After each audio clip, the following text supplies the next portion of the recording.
que hasta ayer solo fui un holgazán y hoy soy el guardián de sus sueños de amor. La quiero a morir. Podéis destrozar todo aquello que veis, porque ella de un soplo lo vuelve a crear como si nada, como si nada. La quiero a morir. Ella borra las horas de cada reloj y me enseña a pintar transparente el dolor con su sonrisa. Levanta una torre desde el cielo hasta aquí y me cose unas alas y me ayuda a subir a toda prisa, a toda prisa. La quiero a morir. Conoce bien cada guerra, cada herida, cada ser. Conoce bien cada guerra de la vida, del amor también.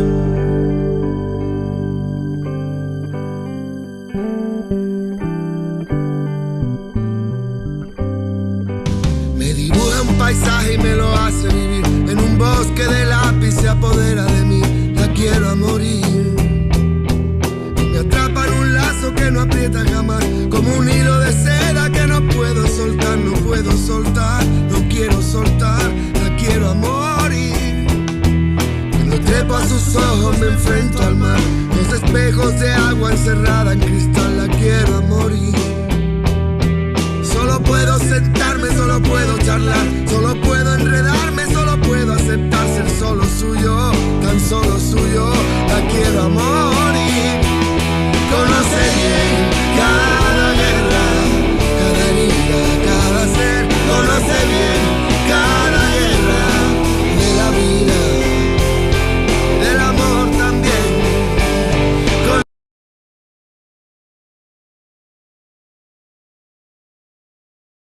All right. I was not building anticipation. This camera, the update, every time I adjust anything, it just resets the camera on this weird kind of like the fish lens, or I don't know what they call that. And it's just like readjusting not just the camera settings, but then the actual proportions on OBS, which is really like, I don't even understand how that works. Like, why would it alter the proportions on OBS if I have it locked and set? Quién sabe? I don't know. But yeah, that's why we're starting a little bit later. I wasn't going to stream today, but I feel like we have some few things to catch up on that I really want to emphasize on. Wow. I feel like there's some things that I want to catch up on. I need to slow down. I need to relax. A little flustered, a little frustrated. Younger me would have just thrown the camera across the fucking room. Yeah, when I was in high school, I would always go to summer school because regardless of my grades or behavior, it's just to stay out of trouble. And I took ceramics. I took ceramics one summer. Found out how impatient I really was, especially at that age.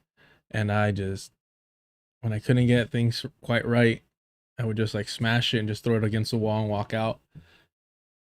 And I don't think the art teacher cared. Maybe because it was summer, or they're like, okay, we respect his artistic process. But yeah, so controlling my rage, but we'll lock in. Of course, there's a couple of things that came up in the process of lining up the stories for today that made me realize, like, all right, we have to read these things. So a lot of heavy reading yesterday. There was some reading, but like half the stream or the second 2 hours of the 5-hour stream was all videos and all bullshit. So today we're gonna lock in a little bit more. We're gonna start off with this JD Vance thing. One, what he says is hilarious. Two, it kind of just breaks apart the whole America First concept as nothing more than just a slogan.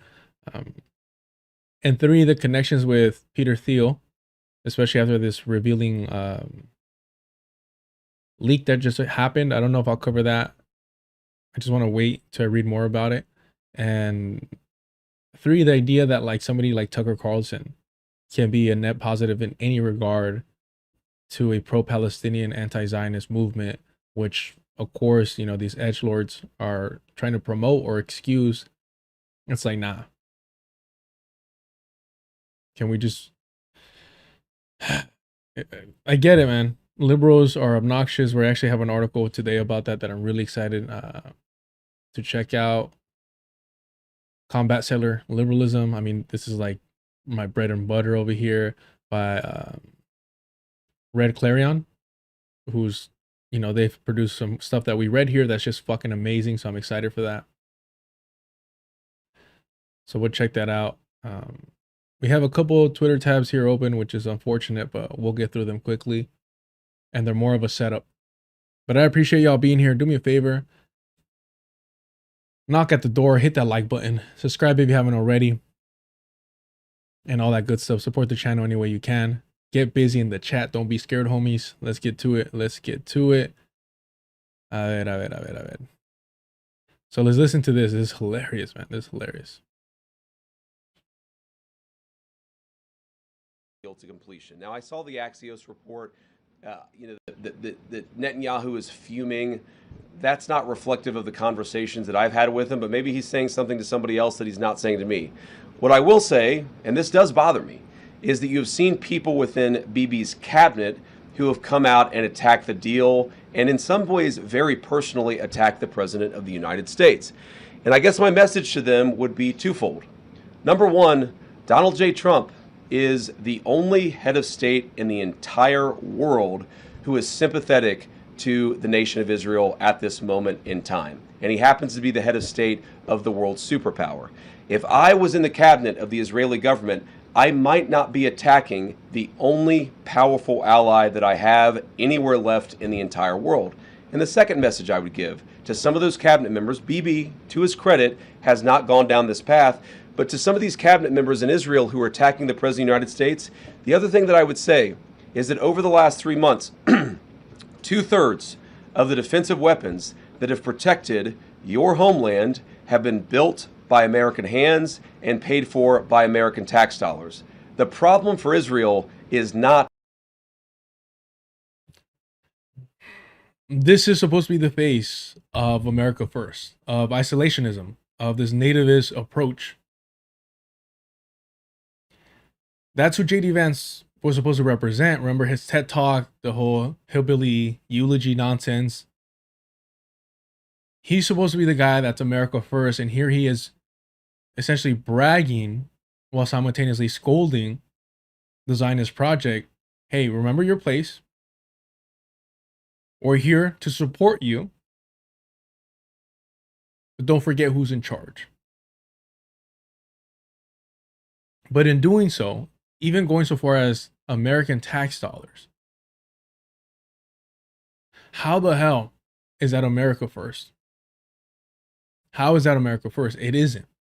So this idea that somehow these reactionaries, even when they flap their gums about abandoning the Zionist project, understand that it's just a ploy, it's just a marketing scheme. The Zionist project is too valuable. The whole geopolitical fucking strategy that it represents and provides for the US is too valuable to abandon completely, right? Willingly. It has to be done by force. It's a settler colonial project. That's the only way that it's going to occur. If you want its true decolonization and not like transformation like South Africa or here the United States.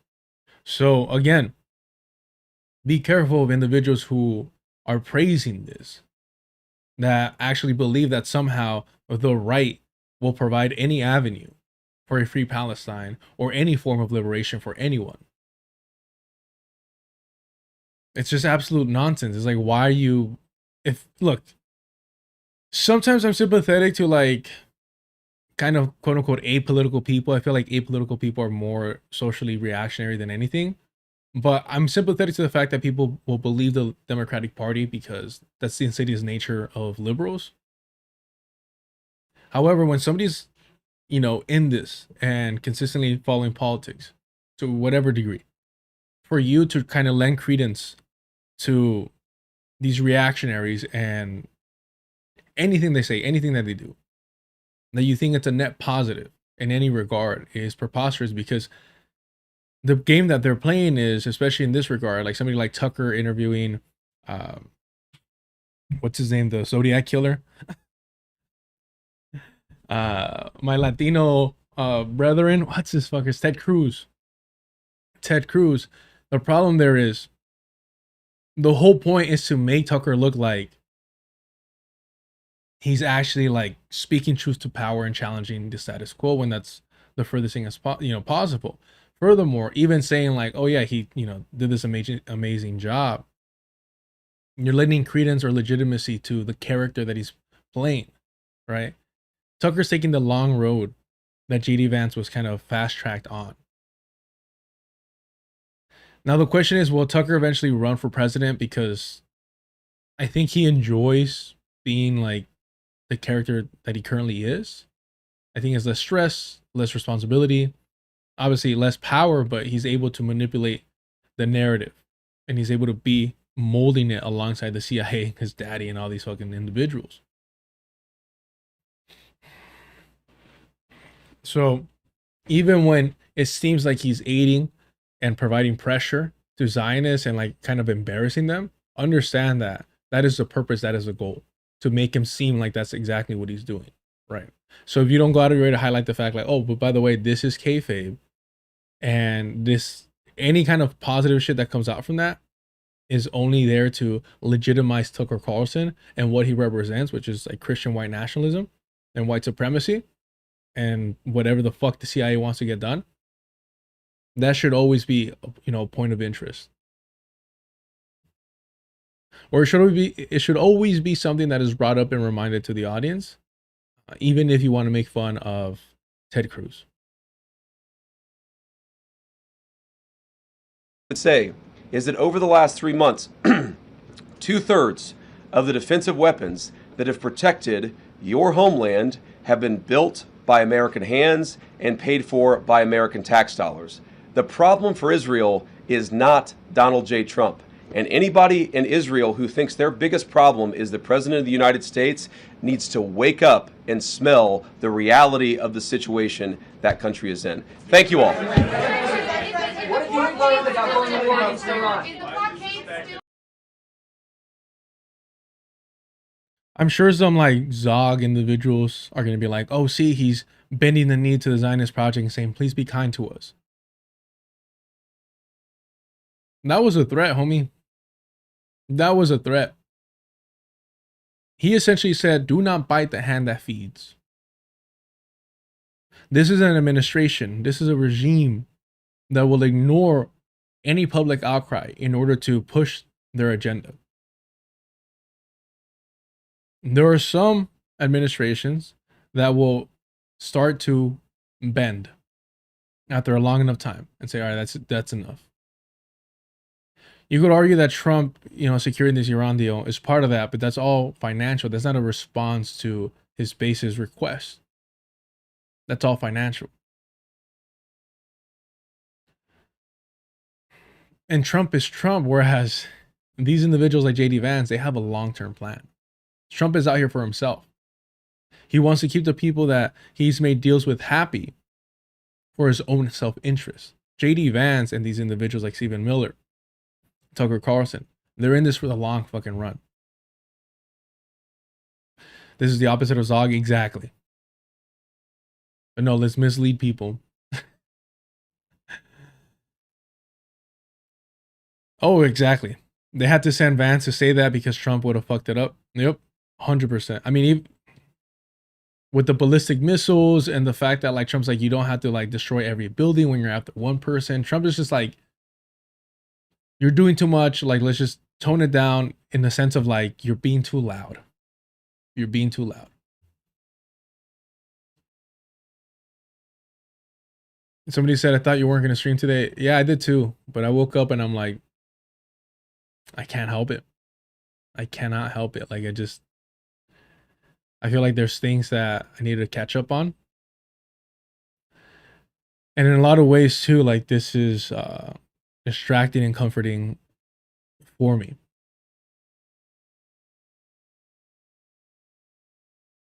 A lot of moving parts, a lot of things going on right now. And so this is kind of like, all right, let me get my mind off shit. Let me do this. Hopefully I can go train later today. Yesterday, I forgot who mentioned like, oh, how do you eat and train? I don't. Like if I just ate, especially because I eat large meals, you know, the sittings are, yeah, I get down. And now I need like an hour and a half between eating and training, or else I'm just a mess. All right. I will say, Z Scroll, I haven't followed them in the longest, but let's see what they have to say here. Trump picked JD Vance to be his VP after Peter Thiel and Tucker Carlson convinced him that the anti-war American First isolationist fake persona they built around him was popular for the election.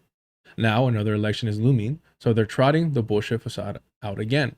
And then this Thiel Mossad fraud will go right back to laundering the relaunching of the war in Iran, just like he did before, and Tucker will go back to not saying a single word about him doing just as he didn't over the past few months. This is the main game being played by these depraved scumbags.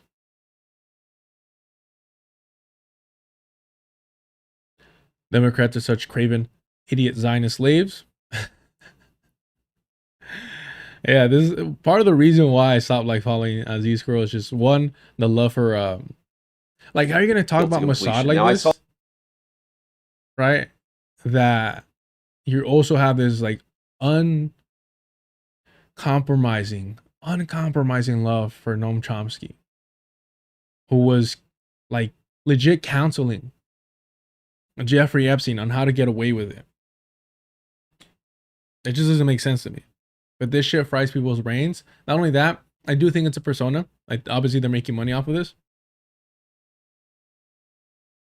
So a lot of people fall into their sales pitch. Democrats are such craven idiot Zionist slaves that they're again gleefully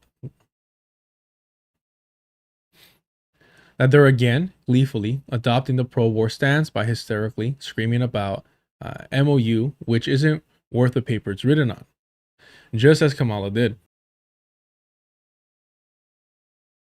thereby helping give the Republicans the cushion they need for the midterms so they can then relaunch the war. The Zionist hegemony is entirely bipartisan and both parties are working towards the same aim, serving Israel. Completely lost, man.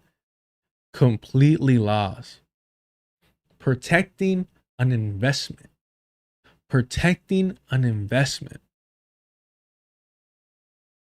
Jesus, bro. Why is this so difficult? And the problem is that this individual has so much influence. Jeez, look at that. That's no joke. That's no joke right there. And this is why there's really, I mean, they're legit, like, they believe in Zog, right? That's like legitimately believing in Zog.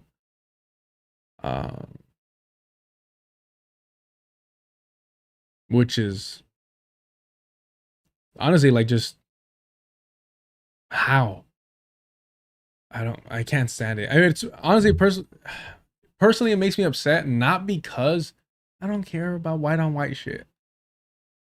Why are you defending the WASP? That's my question to these people. Why are you providing any coverage for the WASP? Like, why do they deserve any excuse or protection or deflection from their actions? I don't get it. I don't understand it. Other than maybe you're white yourself and want to provide that cover for yourself. I don't know. Man. All right, let's get started. Catching up includes Mamdani. First and foremost, this is hilarious. Actually, no, let's start with this because this guy's an absolute fucking idiot. I don't really engage with his content because I legit think that he's a fucking parasite. Like, I think that this guy is an absolute, like, pathetic leech. Mike from PA, the more you learn about him, the more disgusted you are with him. Kamala serves white supremacy. All right. She's trying to buy into it. One genocide at a time. But yeah, so Mike from PA, from his origins to now, is a complete disgusting individual. Like, there's people that truly genuinely repulse me. It's him. Right? So I don't enjoy covering him. Somebody like Georgie at least is able to take good notes and provide good information. Now his opinion and his personal actions and his outlook and his character are subhuman, as all Australians are. But all Australian colonizers are.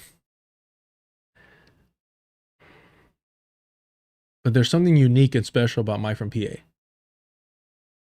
So Mike from PA is such a just pathetic individual that he claimed that he was being doxxed because somebody said that he was from Pennsylvania and mentioned his last name. What do you think Mike from PA, what does the PA represent? This guy ran for public office and bragged about it because he came up through the majority report. His last name has always been out there. But again, typical white male cry bully. I don't support doxing, but at the end of the day, if you're putting out your own fucking name, you can't cry when somebody uses your full name. It's just, it is what it is. And these individuals have tried to, you know,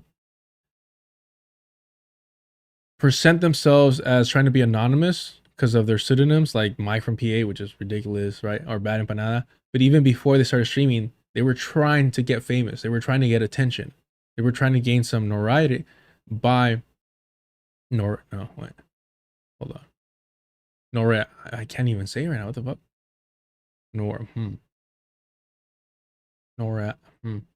It's not coming out. Damn, bro.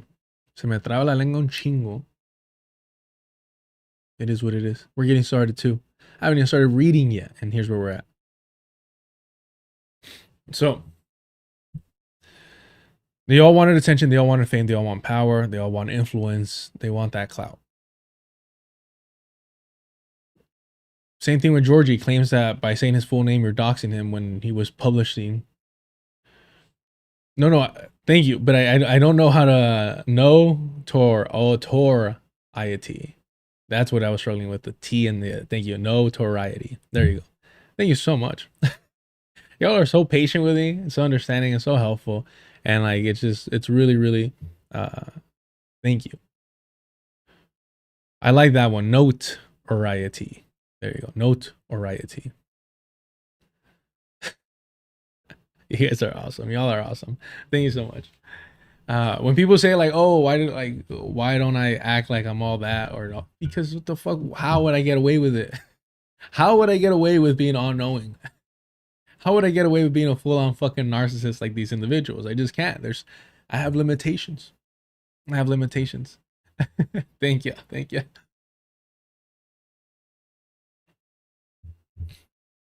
Built-in system, fucking factory settings, limitations to keep me humble for life. And I appreciate y'all. Listen to this nonsense though. If the Knicks win, I think socialism might win. And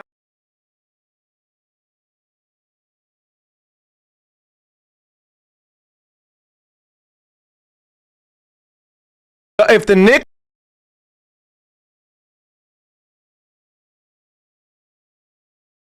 win, if the Knicks win, I think socialism might win. And I want you to.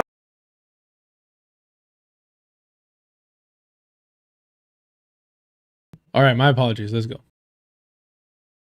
If the Knicks win, I think socialism might win. And I want you to follow my logic. Zoran Mamdani, everybody said that he was going to be a super anti-Semitic racist who was going to make Jews unsafe. The city budget was going to fall apart, and everyone was going to flee New York, and the vibes were going to be terrible. Like, that was literally the argument, right? That was the argument. And a lot of people bought it, all right? A lot of people bought it. Now, those of us who are intelligent didn't, but a lot of people bought that. And then Zoran comes in. He's accomplishing all of his fucking big promises. He is navigating all the tripwires that a left-winger usually falls into, you know, caving to some outrageous demand for. That's because he caved before he went into office. That's because he caved before he went into office. The caving has happened. What do you think his endorsement of Hochul was? Caving. Keeping Tish as police commissioner. Caving. Making sure that the Zionist synagogues, Zionist synagogues are able to have settler colonial fucking land sales and be protected. What do you think caving is?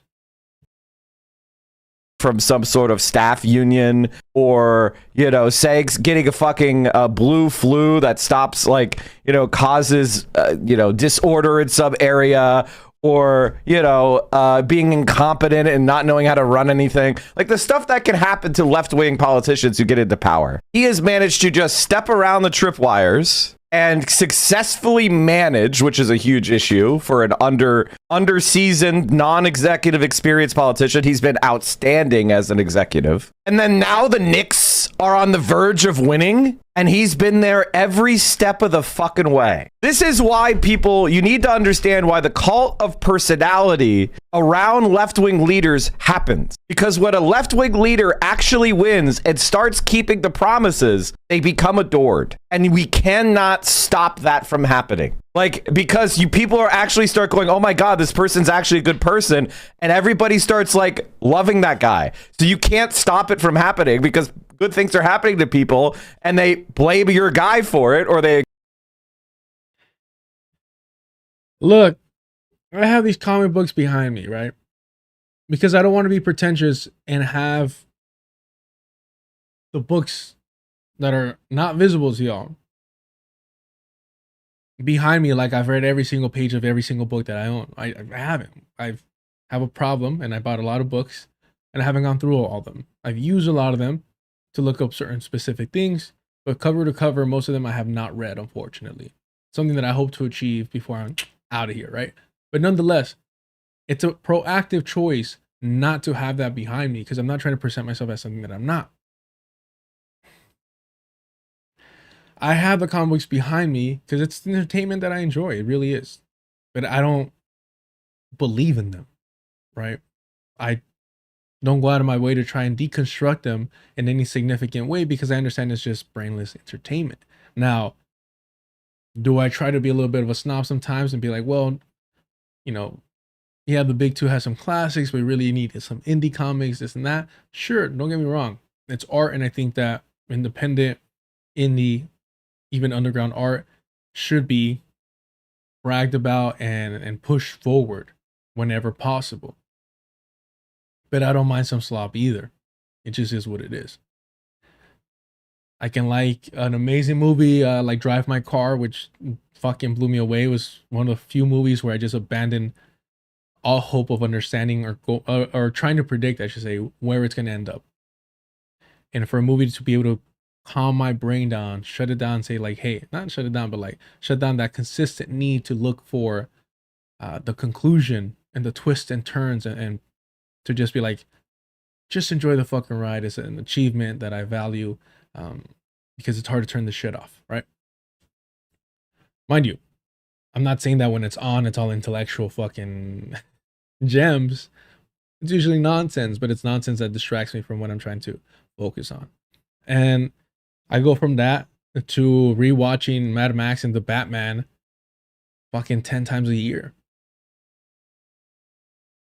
Well, the way that Mike from PA legit talks about the world makes me question his sense of reality. Like, does he live in this magical world where like the magic school bus exists, where media is, where reality is reflecting media to that extent where like, yeah, all we need is the fucking winning goal, the winning fucking point. We got to make that one basket and socialism will arise. That is concerning. That is concerning that he's pushing this magical thinking to his audience. And this audience, by the way, is the Majority Report's audience. This audience is Hassan's audience. Like I said, he's a fucking human leech. He does not produce anything significant himself. He cannot achieve anything by himself. He requires to leech upon others. He is the epitome of a white man. That's what he is.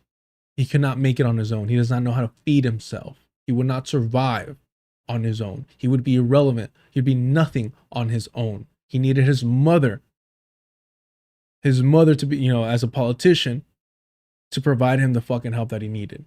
And he still fucking lost.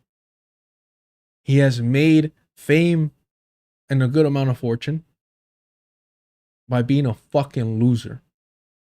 How is that not the definition of a white man? Y'all thought I was kidding when I said despise this, like just truly despise this motherfucker.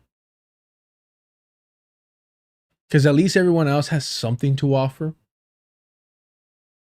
There's something to offer. What do we got here?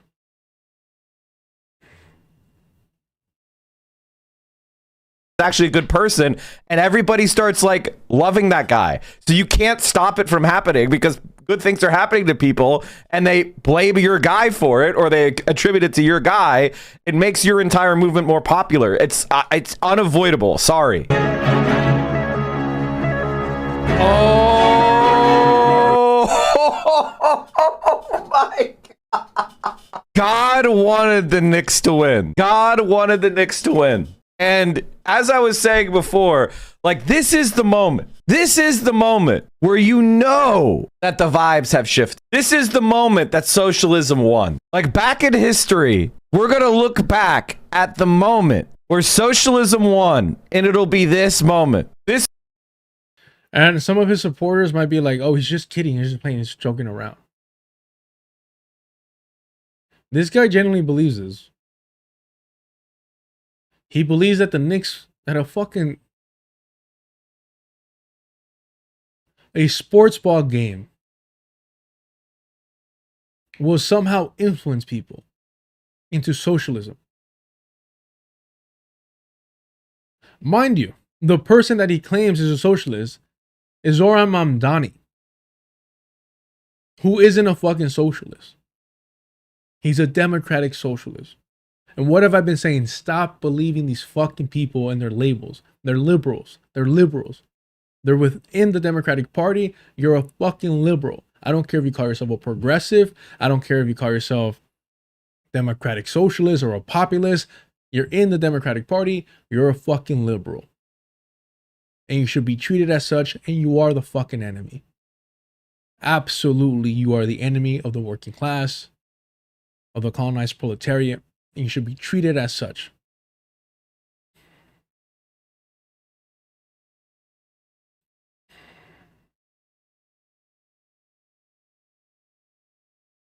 This will be the turning point where normies get an irrational connection to Zoran Mamdani and democratic socialism in New York City, the most important city in America.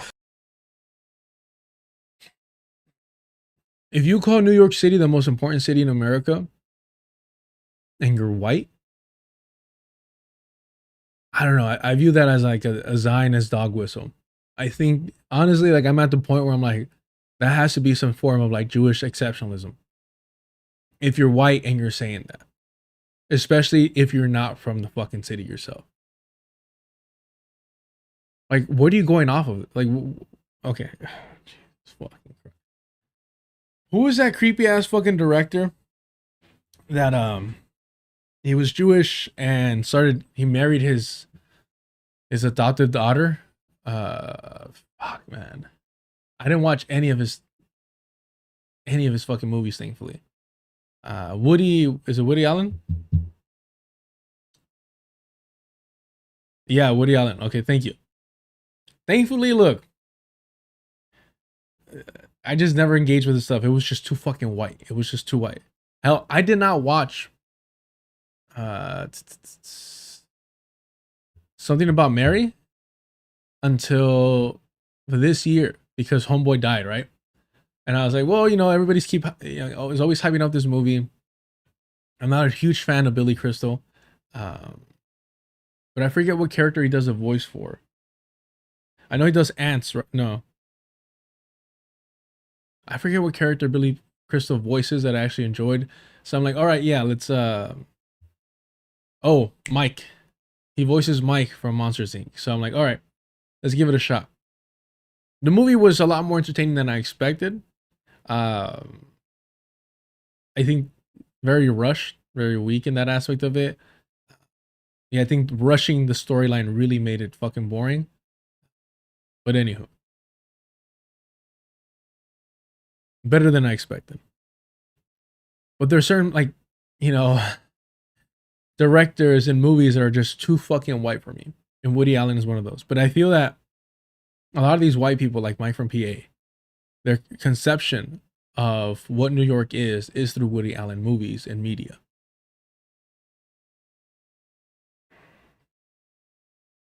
So again, like that's why I mean by, like, I think it's just Jewish exceptionalism. I find it as a Zionist dog whistle to say that much about a city that you don't belong to or know intimately. Zog is Zionist occupied government, and it is a neo-Nazi propaganda term in order to protect and excuse Christian white nationalists, white supremacists. Jesus. Linsack might get banned today. What part of white people like Mike from PA, I assume that that's what they're fucking thinking. Because what else would they know? What? Or, hey, look, Linsack, number one Mike from PA defender over here, saying, hey, don't criticize my man like that.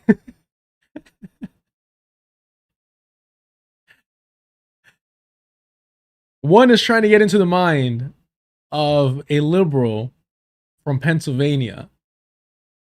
I'm going to assume that their concept of fucking New York is going to be Woody Allen. And I'll fight anyone about that. I mean, I think it's honestly a foolproof argument. What else would it be?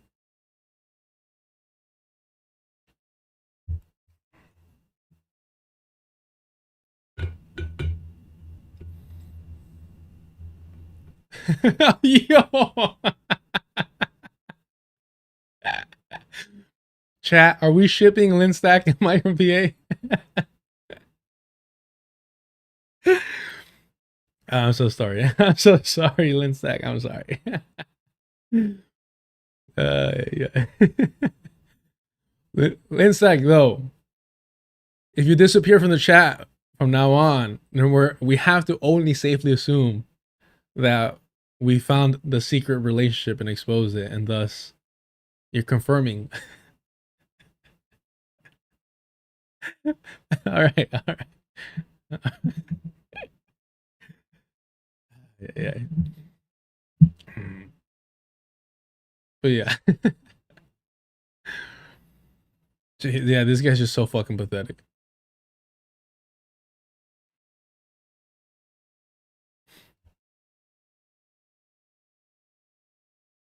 All right.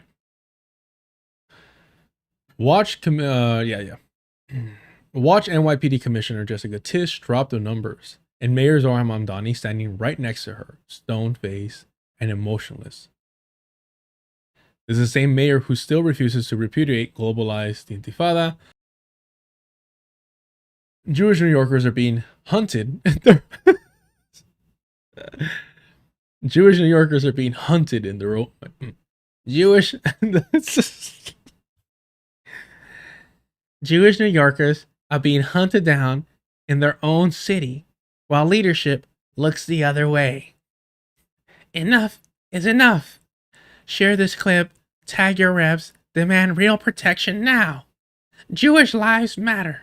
Anti-Semitism has no place in NYC.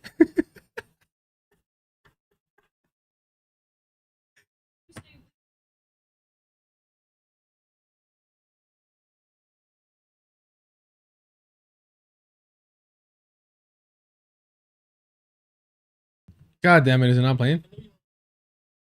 God damn it, it's not playing. I did the Emma Viglin sound drop.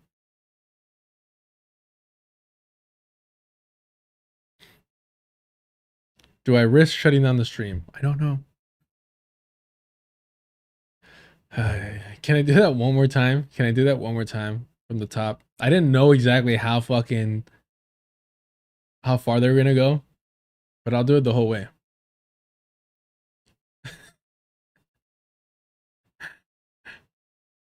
All right, from the top. From the top. No, I can't. It's gonna hurt my voice. We have a long stream left. I can't do the whole thing. Hold on. But yeah, look at this fool.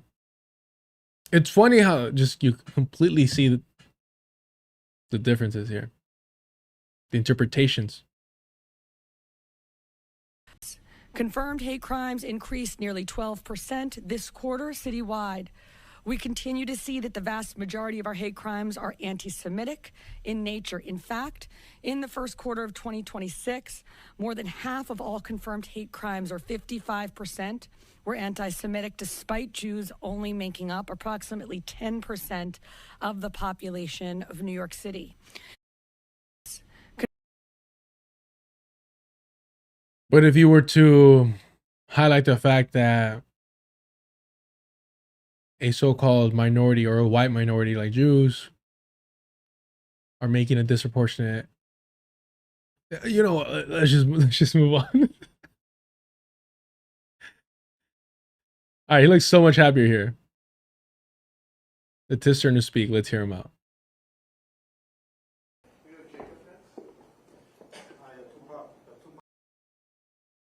Oh, you can't hear anything? But I'm afraid to put up the volume because I feel like when they finally speak into the mic, it's going to be super loud.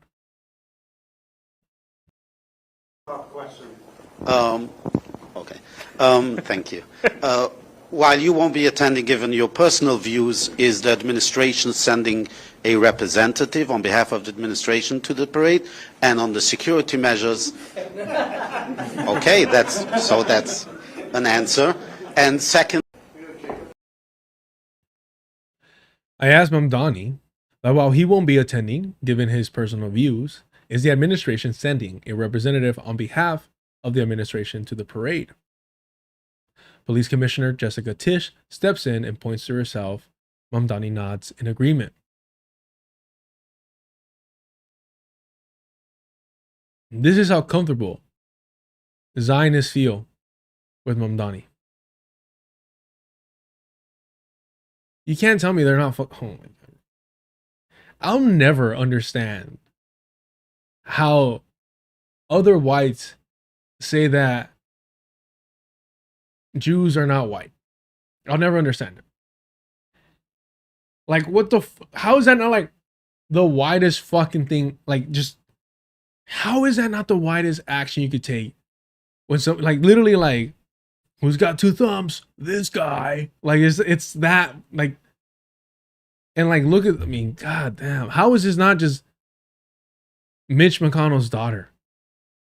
If Mitch McConnell had a daughter, it'd be Jessica Tisch, and we all would understand that she's white. We wouldn't add a fucking asterisk of Jew, right? We wouldn't do it. We wouldn't add an asterisk of Catholic, Protestant. We wouldn't add any of that shit. It's like, oh yeah, that's just a white woman. It's just preposterous, man. And it's like, this is why, like, they're so fucking evil. White people are so fucking evil. Like, this is a full-on Zionist happy.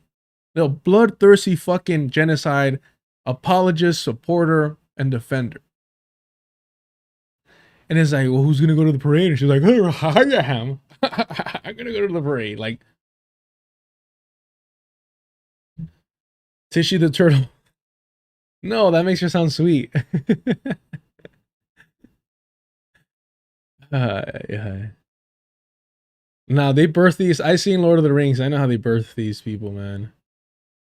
Jesus. Although Lord of the Rings is, I seen arguments about it just being fucking white supremacist slob. But yeah, this is hella fucking bad.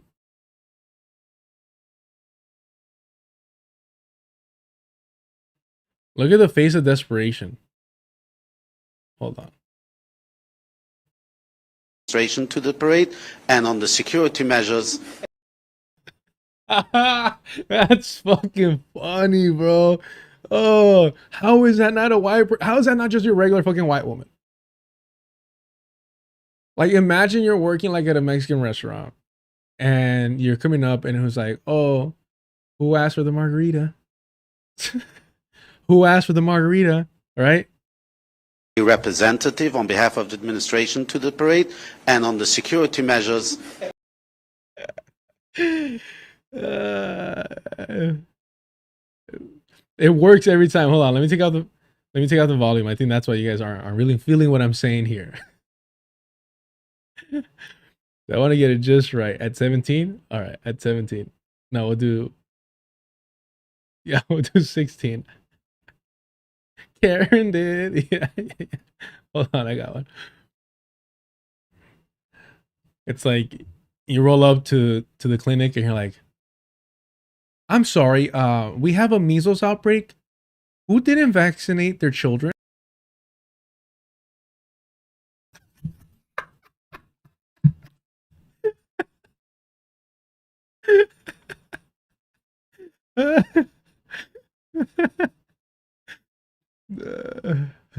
Okay.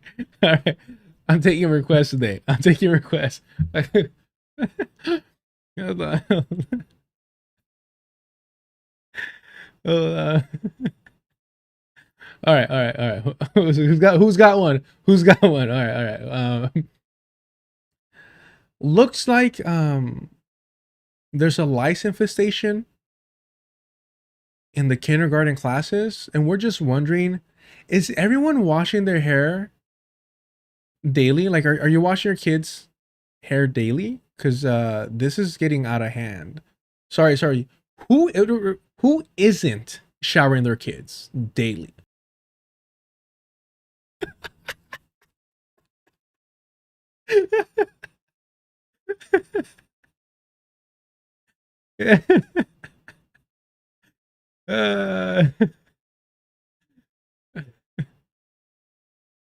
Yeah, man. Nah, I need to, like, this has to be a recurring fucking. Hold on, I got one more. I got one more. Hold on, not yet. This is too early. All right.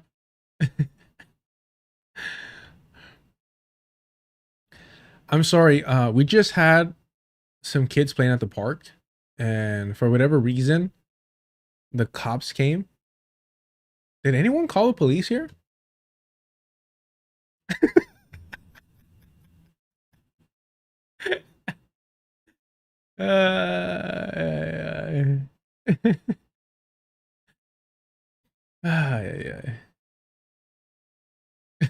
It's too fucking good. I honestly, we might spend the whole 3 hours just me going through this. One more. A little bit more serious. So unfortunately, we've been notified that somebody actually can't be on the school grounds. Did anyone's husband get caught texting a minor, a teenager? Did anybody? Right. And you stayed with him. And, okay, yeah. And you stayed with him. Yeah, makes sense. Yeah. Oh, yeah. Okay. Yeah. Oh, anywho. Eesh. They were talking about this Zionist parade. Where is it? Yeah, here it is. They were talking about the Zionist parade over here. That's a good one. That's a good one. Can I pull it back up? Hold on. Is it this one? Hold on. Yeah, it's this one. I like that one.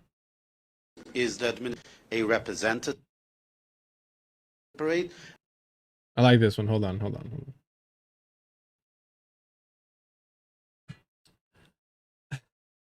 Oh, Jesus. That's even better. All right, we'll go in order. Hey, the live chat is beating y'all today. Let's see.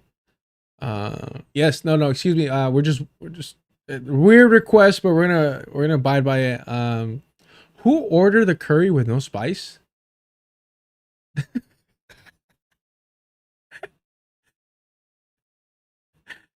You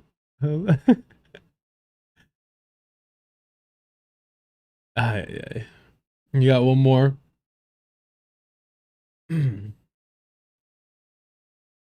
Yeah, no, we're just wondering for the potluck. We're checking the list and we're just wondering who put raisins in the potato salad.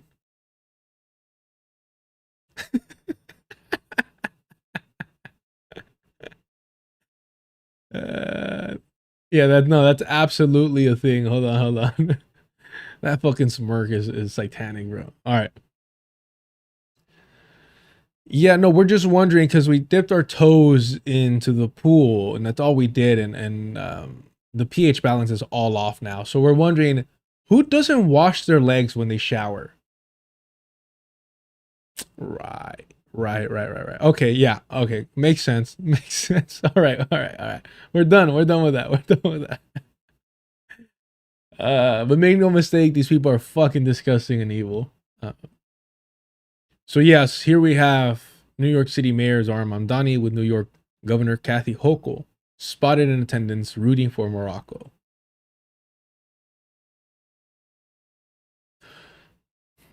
Which, I mean, kind of makes sense that they're rooting for Morocco, considering all the anti-blackness. Not unique, but very prominent, and recently with the World Cup, as well as I Show Speed making a trip over there, really highlighting things.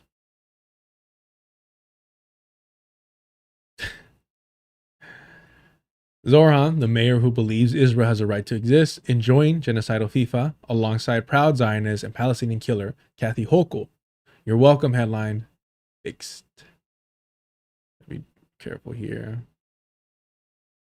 Somebody said I thought that was his mom. Yeah, just absolutely disgusting, man. Disgusting.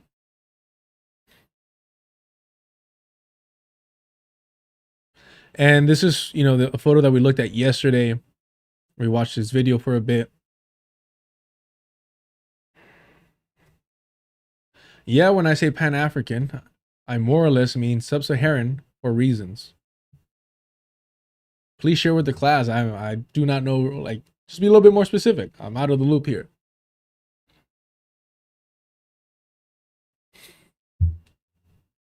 The extra mayo is, ugh. I legit felt that. You ever, like, where they do a good job of hiding the mayo in the center? And so you go to buy a sandwich or a sub, and it's just, I hate that, bro. I hate that. Light mayo, if any. If you, but if you get away with it, you just, you know, ask for like extra condiments of other things. Like, I'm big on honey mustard for sure. A little bit of chipotle for sure. You don't need mayo. But that's, or maybe just like at least like, I don't know, there's different spread that you could use.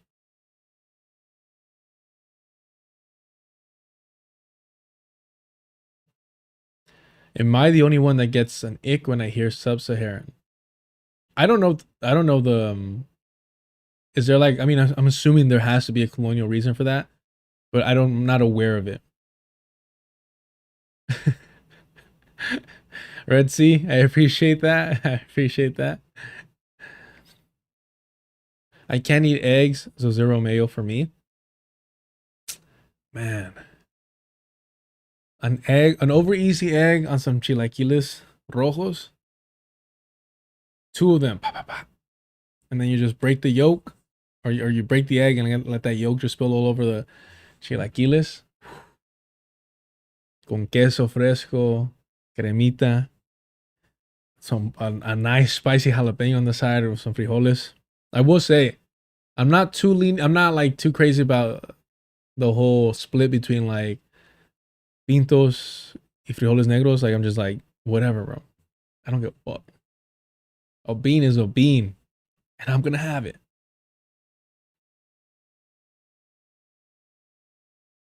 I saw somebody say that identifying regions of Africa, like sub-Saharan, is conceding to colonial terms. To be honest, and this is mainly my ignorance, I've mainly only heard sub-Saharan like in nature documentaries, but I'm not sure.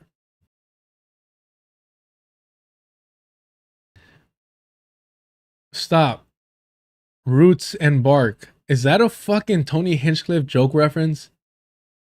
Oh no to that shit right now so I could fucking time you out. Is that a Tony Hinchcliffe reference?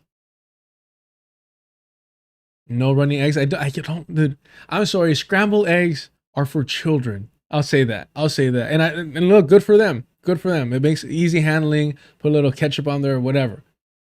Scrambled eggs are for children. What do you mean, no runny egg?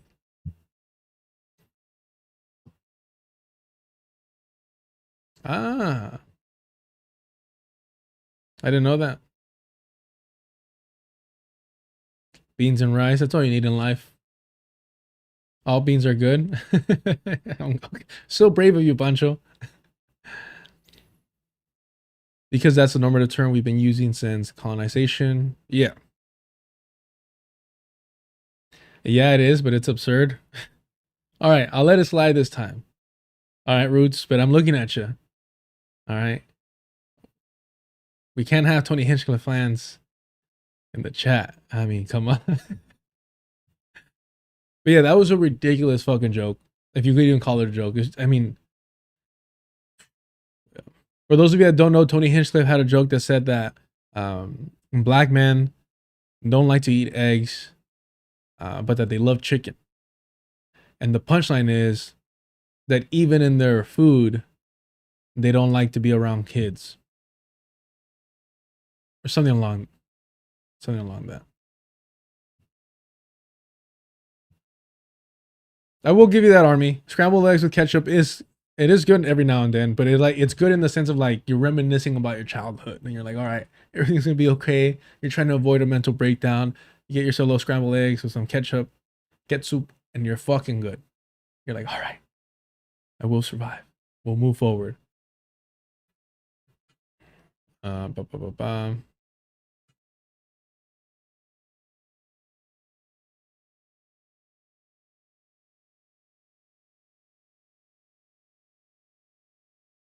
Yeah, but no, it's worse. He said, even in the chicken world, it made no sense at all. Yeah, I think I definitely helped the joke out, if you could call it a joke. Yeah. I will say, as I get older, my relationship with ketchup becomes more and more questionable. Like, it's just kind of like, do I really need you in my life? I just don't. Ketchup and tomatoes are so fucking distinct that it makes me uncomfortable at times. Is that weird? is that weird? I don't know, man. I'm just kind of like, you're not who you say you are. I don't believe. Can I see a birth certificate? Can I see your papers? You know?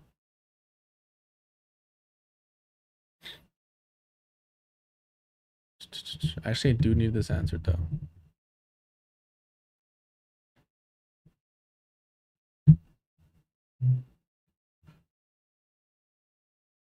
It's the sugar and ketchup. So it's like really unhealthy then, right?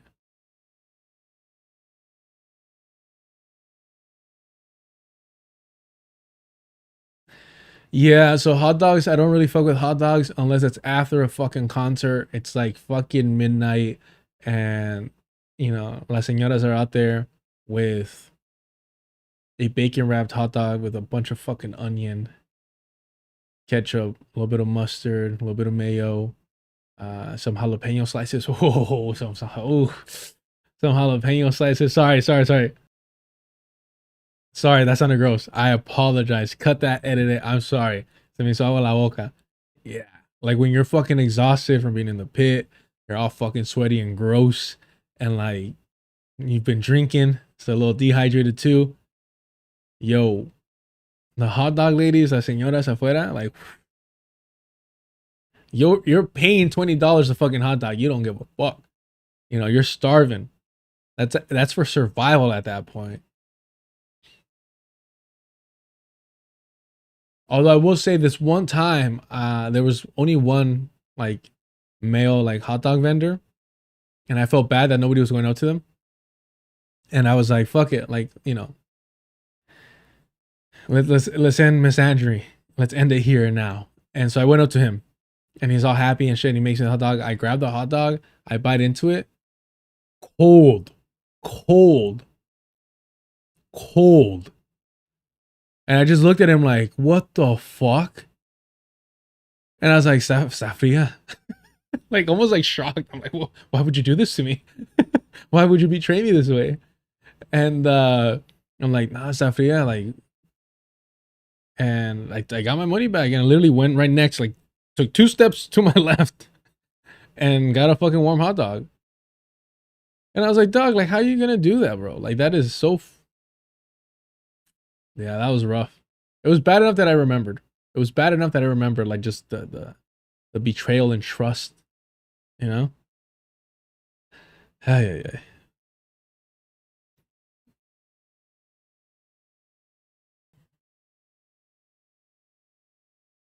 Yeah, for sure. Yeah, I literally ate right before, I was eating right before this. Got a really fucking amazing phone call. Just so happy, so fucking excited, so fucking happy. There is nothing quite like, you know, celebrating in the victories and accomplishments and the good news of people that you love and care for. Yeah, I was ecstatic. So I got that phone call while I was like just chowing something down before the stream. But okay, let's focus.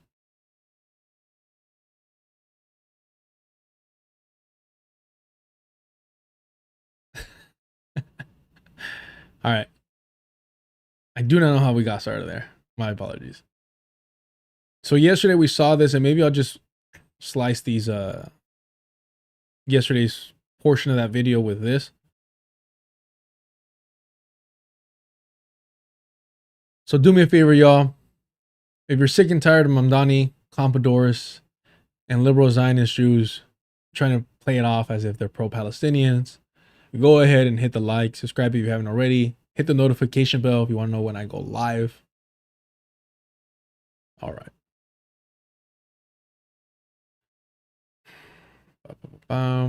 So yes, this is NY10 Mayor Mamdani is in Park Slope, joining Brad Lantner at a Jewish-Muslim solidarity canvas launch as early voting is underway. From one of the like best fucking accounts on Twitter, Workshops for Gaza. Please follow them if you haven't already. Always providing just not just great commentary, but amazing fucking links to articles and books. Just outstanding account. Please go check them out. This was always the plan, mind you. Dov Hakain is a Republican and a former member of the JDL, who recommended assassinating Arab supporters of the PLO. This is who Lander befriends, and of course, Mamdani backs it all. Let's adjust this here. Yeah, there we go. Israel and Palestine, Lander's council district included large numbers of Jewish and Muslim people, according to the forward. Lander has worked to balance relationships with both groups, befriending both the far-right Brooklyn politician Dov Hikind and the pro-Palestinian activist and organizer Linda Sarsour. Hikind criticized Lander and other progressive politicians for not distancing themselves from Sarsour, citing her criticism of Israel and past associations with controversial figures such as Louis Farrakhan.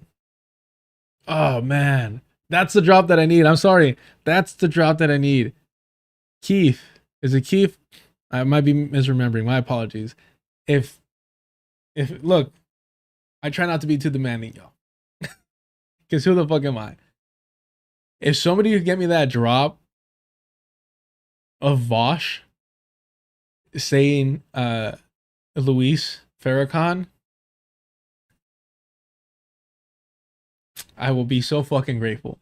I forgot about that until right now. Oh man. That was such a fucking fun stream, man. Hikind is a pro-Israel activist. In the 1980s, he was a member of the Jewish Defense League and a follower of convicted terrorist Meir Kahane. Or Kahane? Meir Kahane. He was also friends with activist Chaim Ben Bisash. Hakim broke with Kahane, and after Kahane moved to Israel and became more aggressive in his views against Arabs. In an interview with Robert I. Friedman, Hickens stated that he supported forming a group of intelligent professionals to assassinate Nazi and Arab American supporters of the Palestine Liberation Organization. In 2001, he argued that the Mandane Tussauds. Whoa, hold on. In 2001, he argued that Madame Tussauds New York Wax Museum should remove its wax statue of the Palestinian leader Yasser Arafat, saying that he was a terrorist whose image should not be in New York. Arafat is a funny individual where technically no one should like him.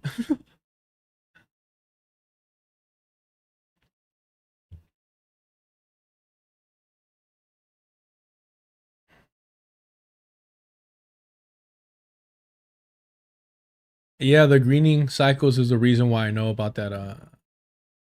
Again, just watching a bunch of nature documentaries.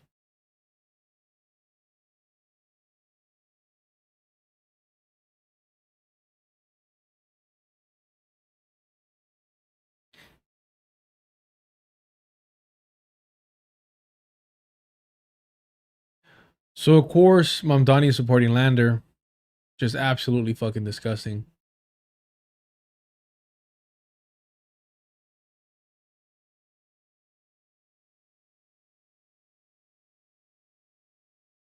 So, we wanted to cover this a bit ago and I just ran out of time. So we'll do it now. This is from Cosmonaut, Letter Socialist Integrity and the Pigs, from June 5th, 2026. Holden Taylor reflects on the failure of the Zohar Mamdani administration and NYC DSA to deal with the political problem posed by the NYPD.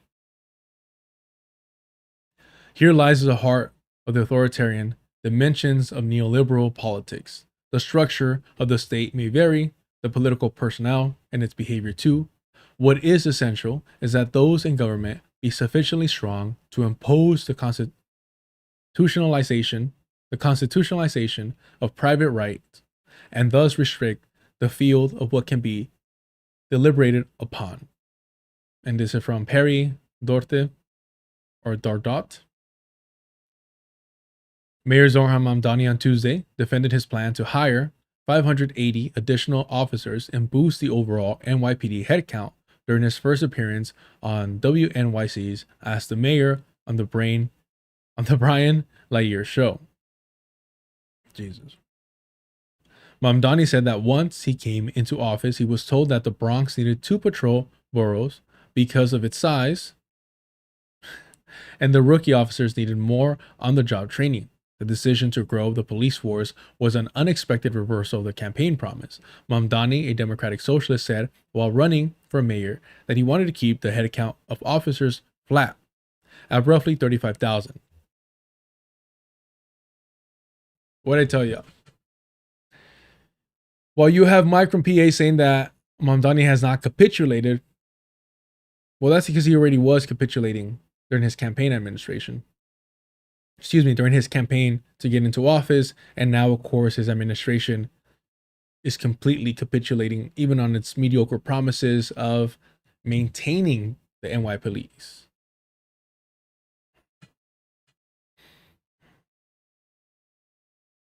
Let's look for you. All right. Yeah, that's fine. Right there.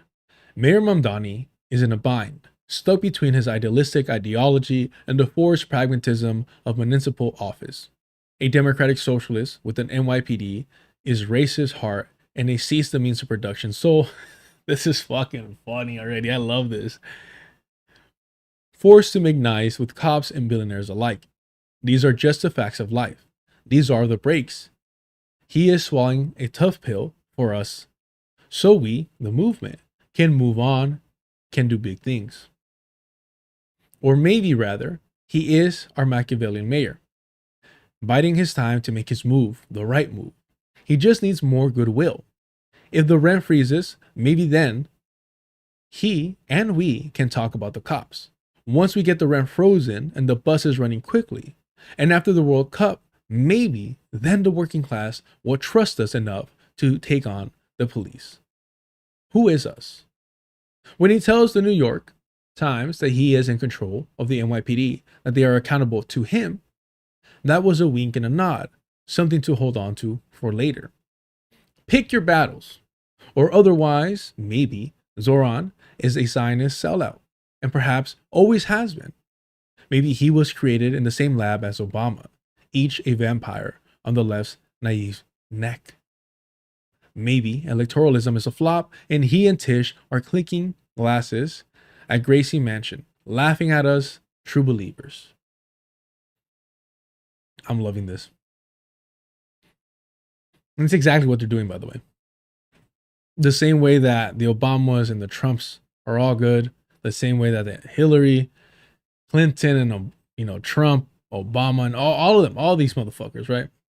All these fools. The way that they're all good behind the scenes, Mamdani and Tish. You think if Tish didn't fuck with Mamdani, she'd be like so comfortable to be like doing that whole fucking skit right there?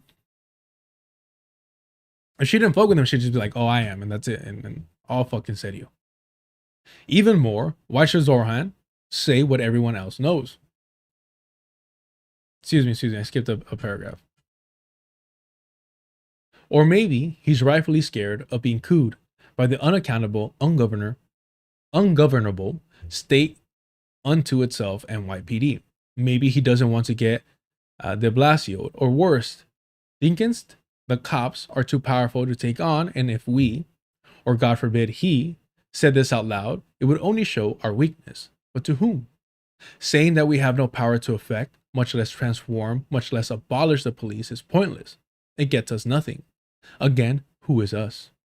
Even more, why should Zoran say what everyone already knows? Everyone knows the NYPD is an untouchable, violent bastard. The drunk uncle at the dinner table. The drunk uncle at dinner, liable to who knows? Murder with impunity?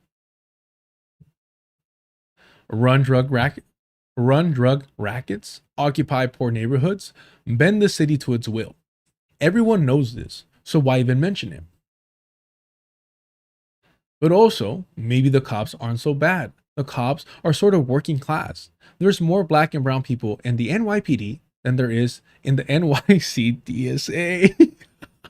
Woo! I got you. That was fucking nice. Whoa. Ooh. Yo. That one hurts.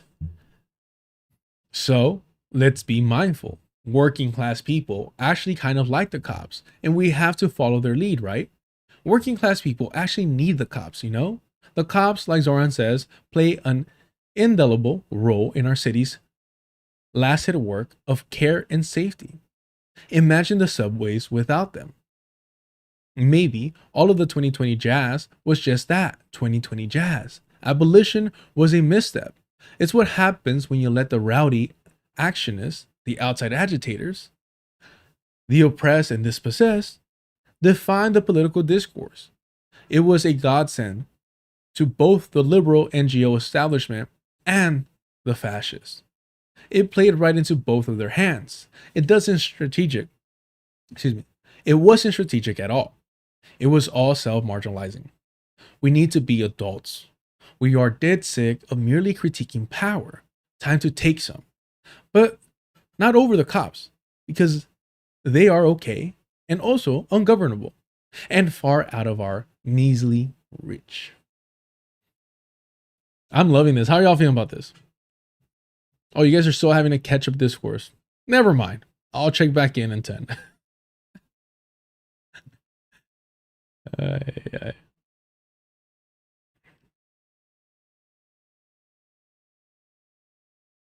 So, if Jessica Tish tells us that the Bronx needs 500 odd new cops because the Bronx, requires 2 patrol boroughs, what else can we or he possibly do but nod our heads and speak to the world? On on WNYC, that public radio bastion of liberal truthiness, and the Bronx actually needs 2 patrol boroughs, and so it's 500 more cops, okay? Sorry, let me start that over. I didn't like that.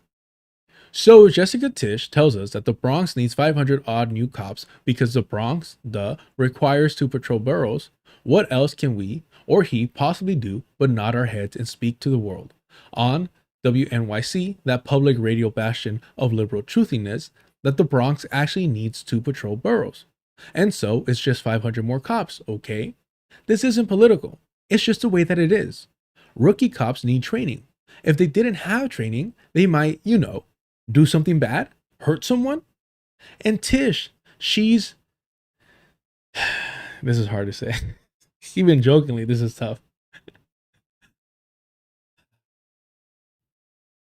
And Tish, she's irreplicable, or she doesn't matter, or she's just a figurehead, or she's a battle for another time, or she's harmless, or there are no actually better option. There just aren't enough qualified candidates, people who can actually do the job. What is the job? See, when the cops patrol through the park on my block and start giving out tickets and arresting kids for smoking pot, when they drive squad cars through the park, over the basketball courts, when they break up the barbecue on our block, this isn't an occupation per se. It's just a standard procedure, safety making. When they block the way as ICE agents carry off their battered kidnappee, when they assault Che, is it Che or Chi? Chai? When they enforce evictions in every single neighborhood, when they shoot a kid having a mental breakdown,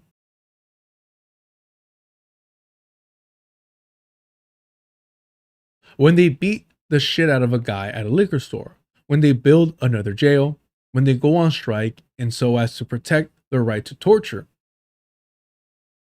when they serve as armed security for a war criminal marching into genocide parades, this is just business as usual. Nothing can be done about it, but also Zoran has it covered. They are accountable to him. Thank you, first responders. And just to be sure, what the cops do here in the city has nothing to do with those other cops in New Jersey beating on our friends outside the concentration camp where detainees hunger strike. Totally different. And those protesters were getting a little out of hand anyway, right? And the NYPD's ties to the genocide of Palestine, that's just Marxist adjacent professor propaganda. These are our cops. New York City is the only city in the world. Holy shit. Did Mike from PA write that last sentence? Yeah, I got you. My bad. I got you. Well, you want to read it without hearing somebody stumble through every other word? How dare you? How ableist. All right. Where are we at?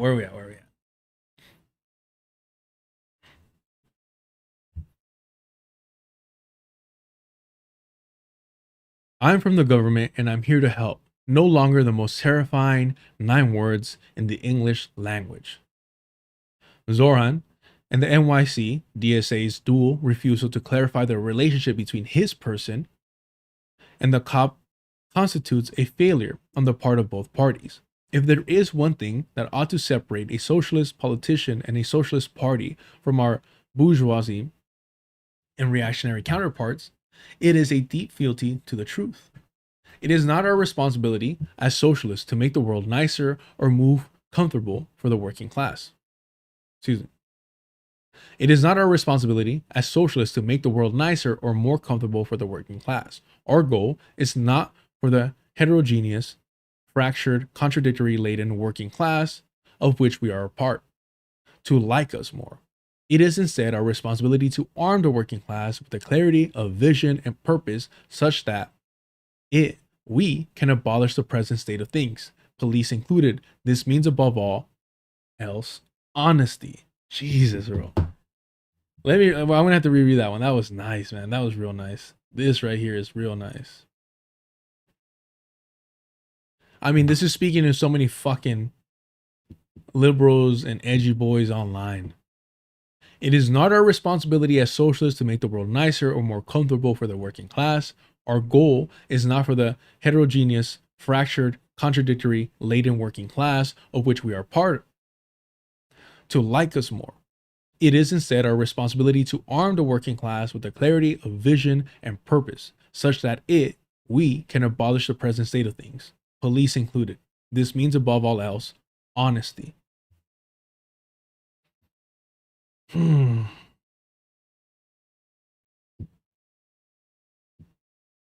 mean, if you respect somebody, that is just the basic foundation of any relationship, honesty.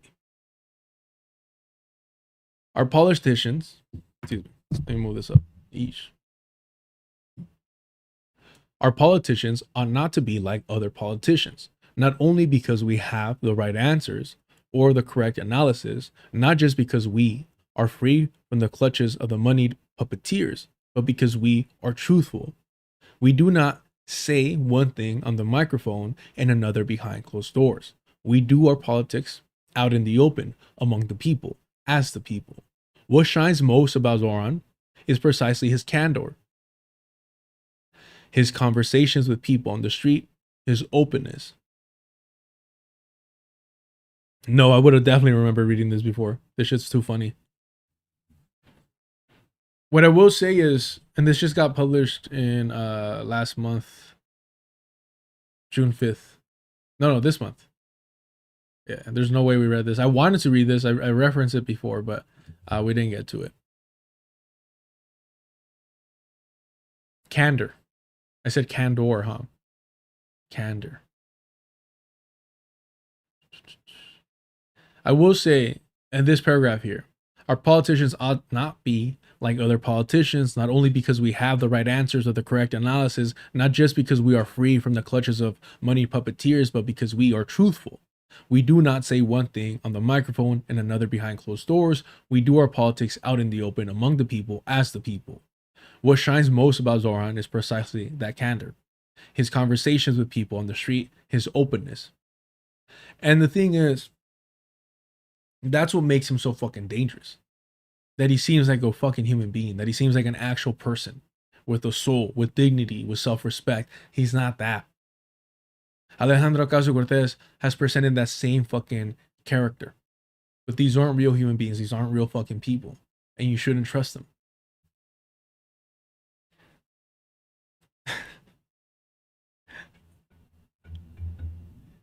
Everyone. I don't know. I feel bad. I don't want to. I don't know. Honestly, no. Hold on. You're a military brat. You could take it. Everyone, a round of applause for Linstack, who already read this and thinks you're all losers for not having read this before.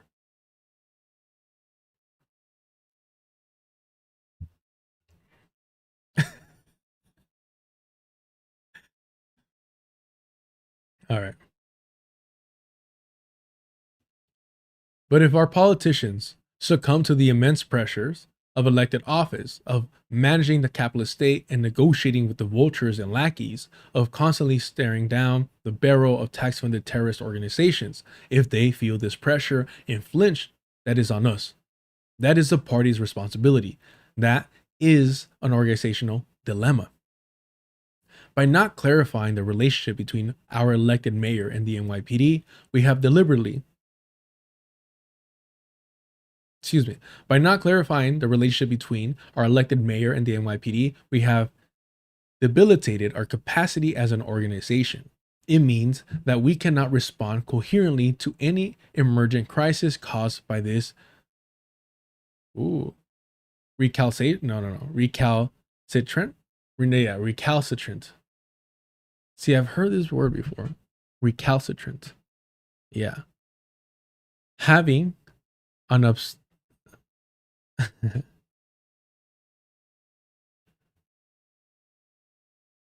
unabstantly. That's funny that I have to look up now this. Uncooperative attitude towards authority. Oh, that's why I've heard that word. Obstinately.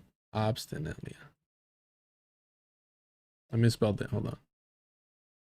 Obstinate.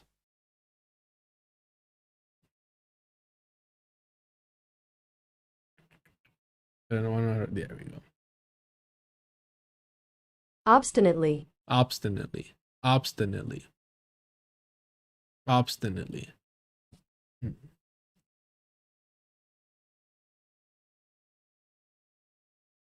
Recalcitrant. By not clarifying the relationship between our elected mayor and the NYPD, we have delivered.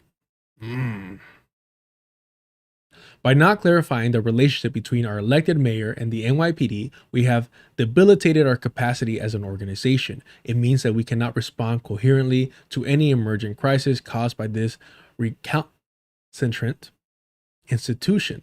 Zoran hiring 580 new cops, given the whole state of the world, is a rather small issue. Certainly not a crisis, but it is another in a now endless series of instances of police flexing insubordination and sovereignty. Zoran, let's be clear, was repeating standard propaganda on WNYC. The police in this country, and this city in particular, have become a structural force of reaction through continued claims of civic necessity. When the NYPD next kills, when the next insurrection against the police state erupts, we will be even less prepared than we were the last time.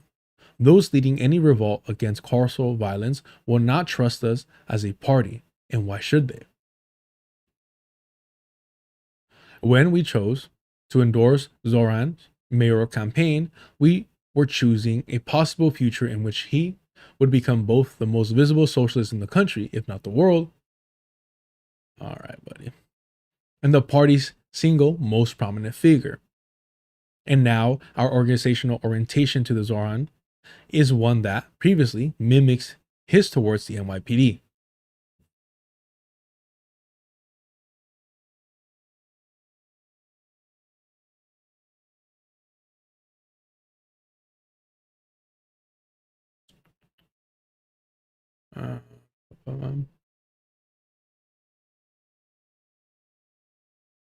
And now our organizational orientation to Zoran. Wait, did I read that? Peculiar fear. All right, so okay, never mind. And now our organizational orientation to Zoran is one that previously, perversely, come on, y'all. And now our organizational orientation to Zoran is one that perversely mimics his towards the NYPD.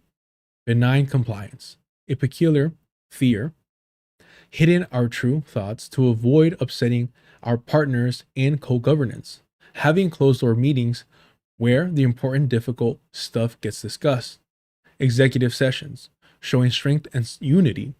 But again, to whom? For whom? Why are we scared of the New York Post or Peter Stern reporting on a scheme between us than we are of, say, repeating the failures of DSA in 2020, or moreover, of lying? Is this individual a DSA member or?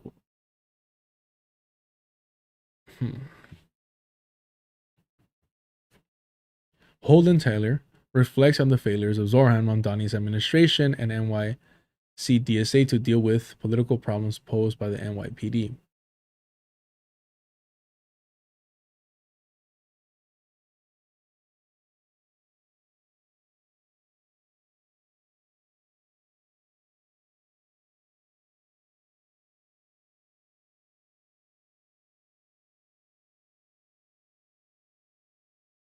Holden Taylor is a tenant unionist and adjacent professor of honor. County graduate organizer, executive activist, county strike, rank and file formation of county's professional staff. They were writing mostly about the sub-organization. Founder of the Brooklyn Eviction Defense Tenant Union. That's cool.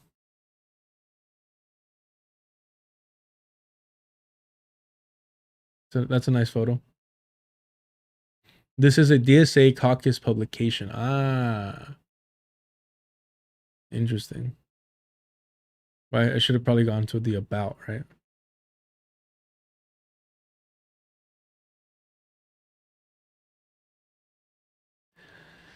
Okay, I'll read this. The anarchist Mikhail Buchanan, both a political rival of Marx in the First International and translator of the first Russian edition of Capital Volume 1, once mocked the intellectualism of his Marxist opponents by quipping, "We have too many ideas and not enough action." Today, the situation seems to be the opposite. Direct action after direct action, dedicated leftists put their bodies on the line without anything resembling a vision of a better world. This is an inevitable result of the collapse of working class power and the socialist politics in the late 20th century. Communism, the vision of humanity emancipated from class society, is dismissed as a fantasy or even as undesirable in principle. Okay, well, this isn't about you, but okay, that's great. Awesome. Whatever. Now reading this one. All right. All right. I took longer than I wanted to.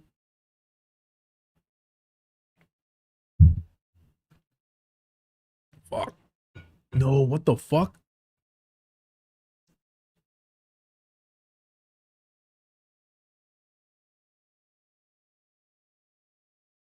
Wow. All right, I'll get right back to this, but I do want to read this before I forget. It's in the title. The AFD lawmaker, young Republican leader, headline Re-Migration Summit with convicted Holocaust denier. Former CBP Chief Gregory Bovino was announced Friday as a special guest at an event featuring Europe's leading far-right extremists.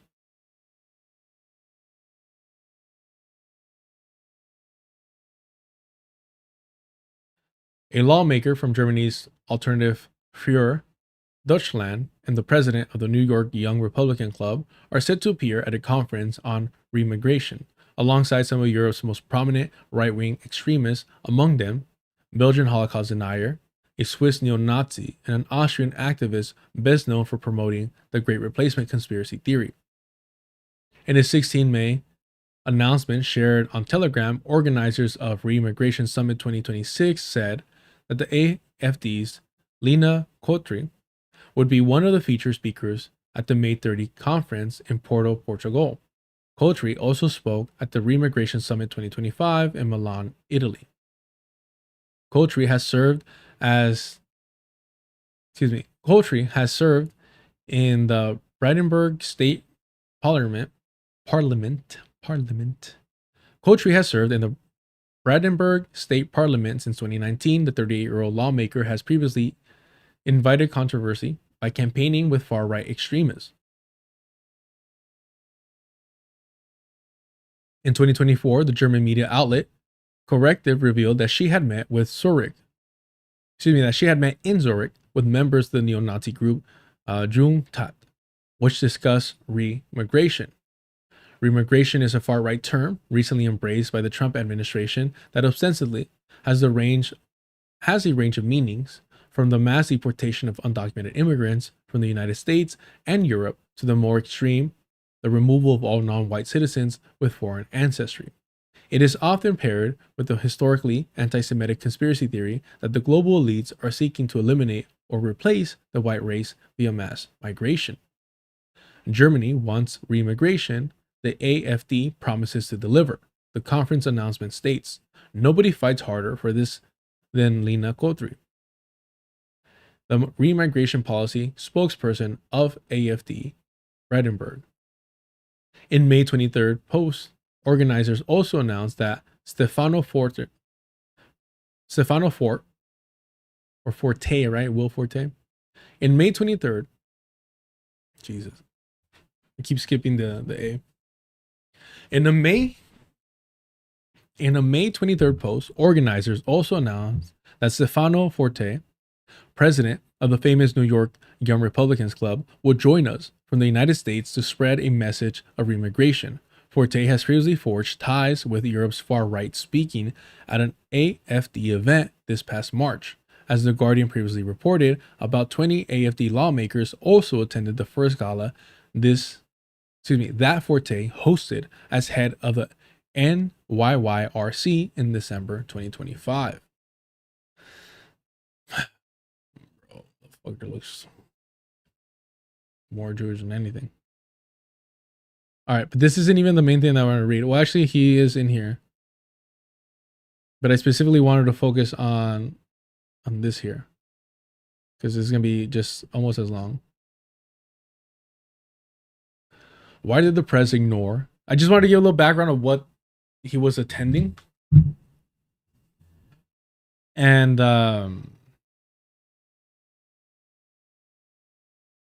sorry.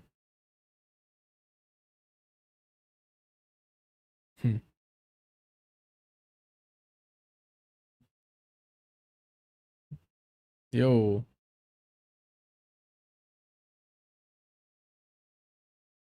It's weird. Okay.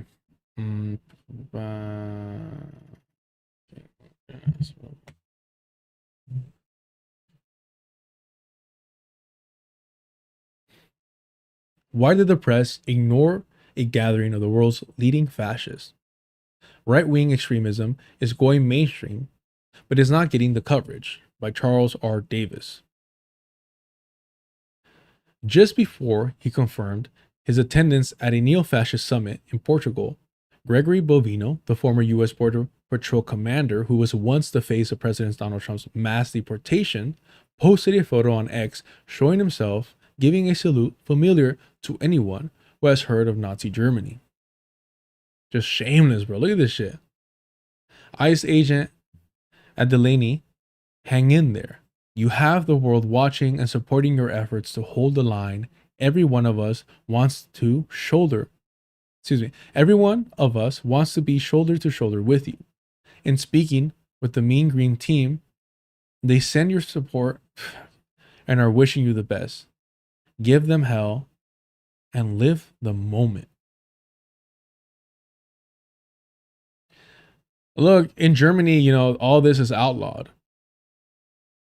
But this, if you're buying into this whole fucking nonsense of like the Nazis were our enemies, the Confederacy was were our enemies, the price for doing shit like this, the price for having a Confederate flag, you should be treated as an enemy of the state, right? If we were actually to believe this nonsense that they were actually our enemies ideologically, like this should be seen as treason, and you should have like a military court to determine, you know, whether or not you'd be executed, or whether or not, you know, you spent some time in prison, in a military prison. But that's how you know it's nonsense. Live in the moment. Yeah, I don't know, fucking the new Nike slogan or some shit.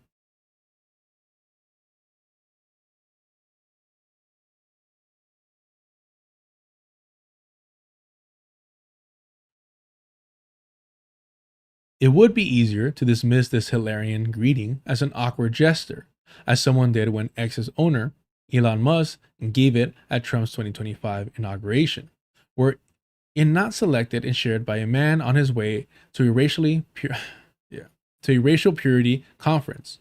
The Reimmigration Summit 2026, so-called, was held May 30th at the Salmana Residence Hotel just south of Porto, Portugal, and its organizers were not subtle.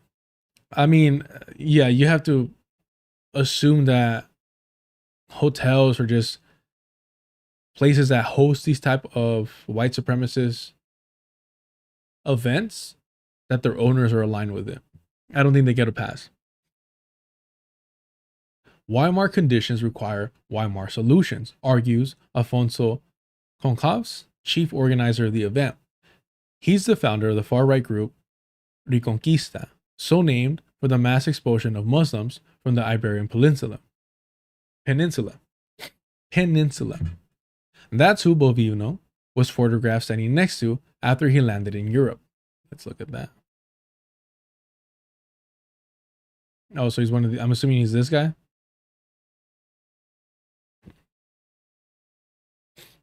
What the fuck? Oh, this is Blue Sky? Shit.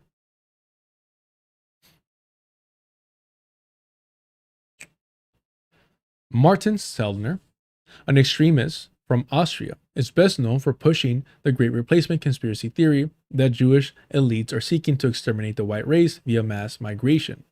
That has motivated mass shooters from Pennsylvania to New Zealand. He was the other man standing next to Bovino. Other speakers included a Belgian fascist convicted of Holocaust denial and the founder of a Swiss neo-Nazi group called Jungata, who is quite open about his fondness for National Socialism. Hey, Grant Plattner, Bernie Sanders. I first learned of this gathering on Facebook, where it was promoted by Reconquista with paid advertising. Meta refused to comment or to take down the ads. I wonder why. The only secret was its precise location, and yet no media outlet in the English-speaking world covered the fact that a former Trump administration official was at a gathering of the world's leading fascists to promote remigration, a far-right euphemism for the ethnic cleansing of non-white people from the United States and Europe. Major media outlets also ignored the presence of Stefano Forte, president of the New York Young Republican Club, a spokesperson for the group, informed of the extremist views and criminal convictions of those attending. Told the Redoubt, told the Redoubt that it would never apologize for standing alongside our European brothers and sisters. There it is. I love this shit, man. I love this shit. I absolutely love this shit. Time and time again, I had to tell these filthy fucking colonizers that pretend to be our fucking allies, that pretend to care about stopping colonization, while promoting colonization, wishing for it, fantasizing about colonization somewhere else. And one of their little fucking creepy ass cult members, I wake up to 10 fucking comments across 3 different videos, one a 7-month-old stream. And I'm like, you know what? This is the last thing I want to reply to you, because clearly you, like the other individual that I referenced yesterday, you need fucking help. Show just your comments, your 10 fucking comments that you had today, this morning. Just show those 10 comments to your family members and ask them if this is healthy behavior. You don't believe me? Ask them. Ask your family members, is this healthy behavior? And I was telling them, Grant Plattner is not an American supremacist. He's a white supremacist. Why the fuck would an American supremacist have a Nazi tattoo, a German supremacist tattoo, a Totenkopf tattoo on his chest? Learn the fucking history of white supremacy in the United States. The Klan refused to organize with neo-Nazis. Why? Because their grandpappy fought them Nazis, right? They refused to organize with them for decades until finally their membership became too low. And so they had a gathering. And these goddamn Peckerwoods got together and were like, hey, you know what? Let's unite. And so now you have the cross burning alongside the swastika. And the change that occurred is that it went from, yes, an American first, or whatever you want to call it, Americanist, American chauvinist, American supremacist movement, to now a, broadly speaking, a white man's movement about Western civilization. That's why you started hearing that dog whistle about Western civilization, Western man, which way, and all this nonsense. It stopped being about the American man, and it started being about the Western white man. And that's why you have this international ideology that is concerned not with the American project, but the survival of the white race. That is their main concern. It's no longer about America this, America that. Now they view it as an international struggle against Jewry, or whatever the fuck, and the fear of the Great Replacement because of fucking dwindling birth rates and all this stuff. They're concerned about birth rates, not about white Americans, not about just Europeans. They're concerned about the birth rate of white people across fucking borders. And it's so fucking frustrating to like see people pretend that they know what they're fucking talking about, not doing the goddamn simple work of studying white supremacy when they're fucking white themselves. It's so goddamn frustrating. I had to learn this shit because I want to know my enemy and I want to combat it. But that's not my fucking culture. That's your guys' fucking culture. That's your guys' responsibility.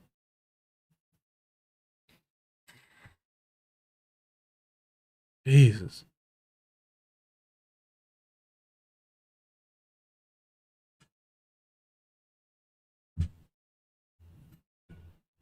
It's frustrating because it's like, how the fuck are you gonna yap about Zog and not done your homework?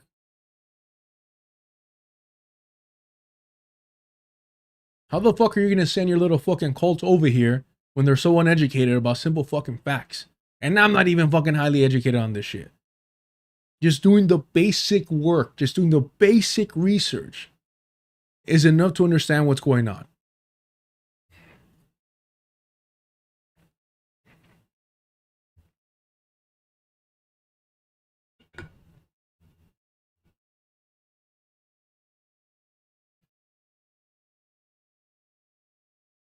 I don't give a shit about anti-Semitism, bro. They're just fucking white people to me. What I care is about the safety of black and brown people, of colonized people. That's what I care about. I don't give a shit about colonizers.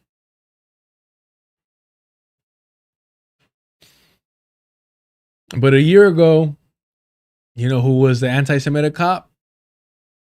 You know who was the anti-Semitic cop a year ago? By the way, I'm responding to somebody in the what was it, GDP or JFP or some shit like that?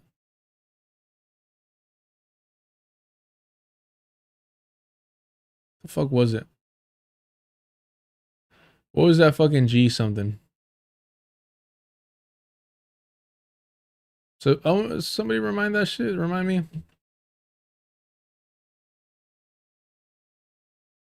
I don't even know how to spell anti-Semitism, bro.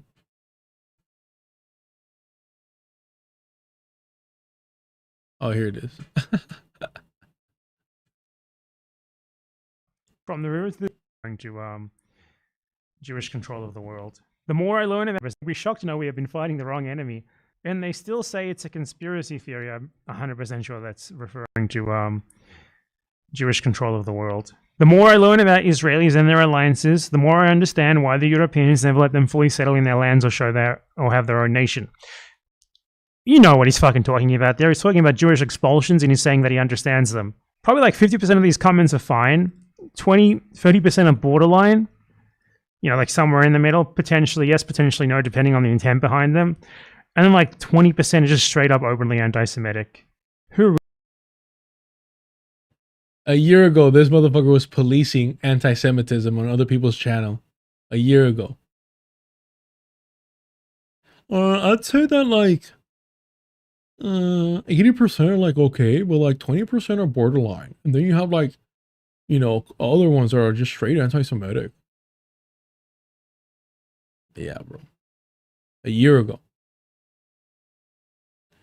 Major media outlets also ignored the presence of Stefano Forte, president of the New York Young Republican Club. Okay, we read that.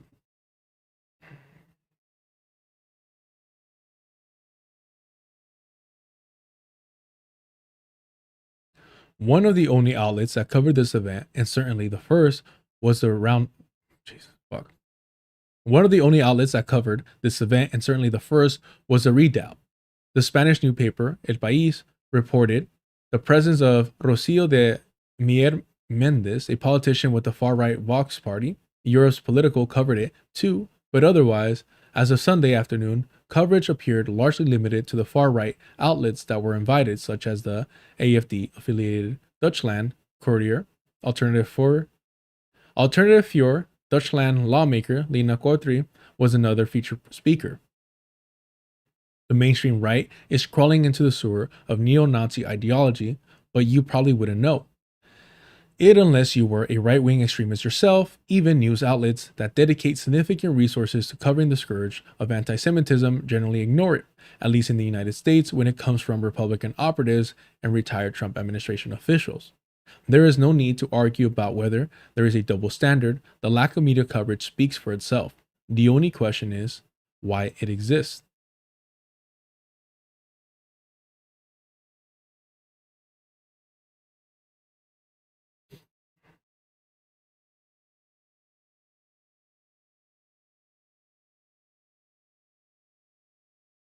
Right-wing capture of the corporate media in the United States is one response. There's just no incentive to highlight one side of the aisle's extremists. Barry Weiss, an opinion columnist with no record of actual reporting, was handed full control of CBS News based on her willingness to turn it into a mouthpiece for its new owner's politics. Zionists, they're fucking Jewish supremacists. ABC paid Donald Trump millions of dollars for the crime of accurately describing his civil liability for sexual assault. Jeff Bezos has turned the Washington Post into a conservative blog, and not a particularly interesting one. These outlets will cover extremism and anti-Semitism if the dots can be connected to unelected Democrats, no questions, but these outlets will cover extremism and anti-Semitism if the dots can be connected to an elected Democrat, no question, but not when it's the other way around. After all, it is in the interest of their ownership and the reactionary cause for the right-wing politics to be seen as a necessarily brutish response to the dangers of the loony left.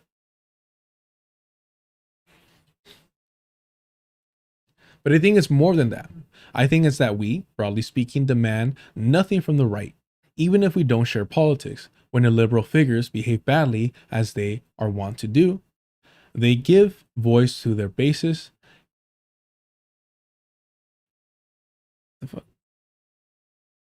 And often libidinal.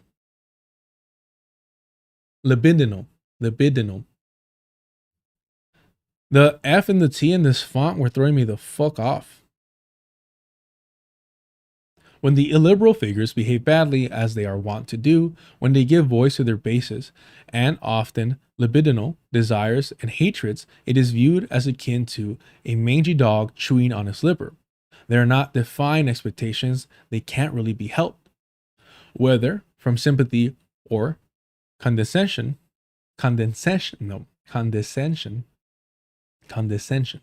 Whether from sympathy or condescension, far-right politicians are interpreted as naturally occurring in a way that left-wing politicians are not. Small-minded reactionary tribalism is the default setting of the world, or so it is thought. It's only news and only interesting when someone who purports to be better shows that they're not.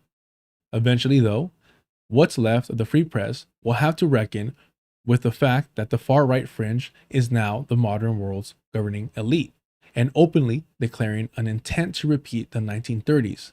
That's a story. That's nice. That was nice. I wonder what this food's politics are. If that was solid. If I had more time, I definitely would have read the longer piece on this event.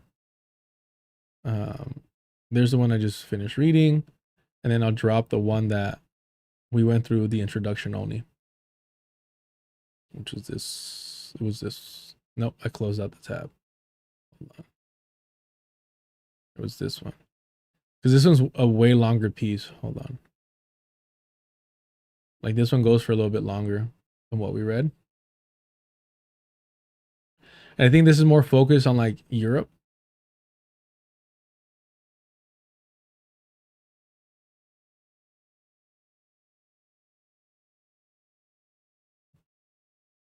I appreciate y'all so much. Thank you for being here. Thank you for hanging out with me. Thank you for teaching me how to read. If you want to help support the channel, super chats, super stickers are turned on. Memberships are turned on. Join the Patreon. $2 gets you access to the Discord. We have a good time there. They have the unofficial Saturday book club where they're reading through meditations on Fanon's Wretched of the Earth. That's fucking awesome. And I appreciate them for doing that and using the space in that way. If you want to skip all the nonsense, check out the Cash App. Anything and everything helps. I appreciate y'all. This is something that I'm definitely going to come back to later. I don't know. I like keeping tabs on these foods. It's about to be 5. Let's read this and then we'll actually no, we have to read this. Yeah, all right. We got time.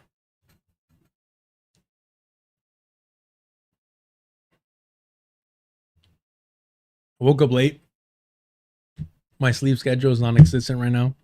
It's pretty bad. I'm hoping I can go train today. I'm just tired.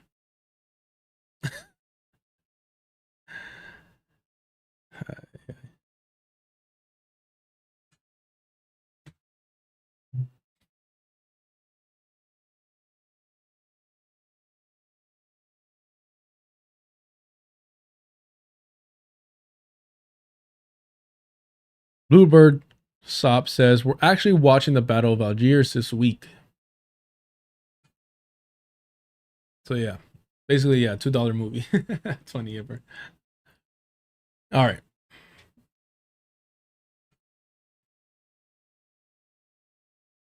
Cool. This is from Insight Crime, a piece by Stephen Dudley Brothers. This was the third Dudley brother. He was a journalist, didn't make it in the ring.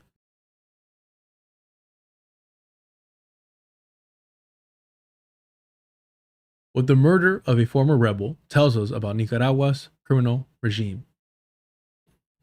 Costa Rica's ongoing investigation of the murder of a prominent Nicaraguan descendant leaked into the open in March, revealing how the underbelly of Nicaraguan government is systematically persecuting political opponents, hiring assassins to kill them in foreign countries, and potentially protecting powerful criminal interests at home. Insight Crime obtained a copy of these documents via CR Hoy, a prominent Costa Rican media outlet. They focus on the case of Roberto Samcam, a former Sandinista rebel commander who became a high-level military officer in the Nicaraguan government, only to later become a fierce critic living in exile before his startling assassination in Costa Rica in June 2025. For longtime Nicaraguan analysis, Samcam's murder and the documents he left behind reveal the links to which the regime will go to maintain its grip on power.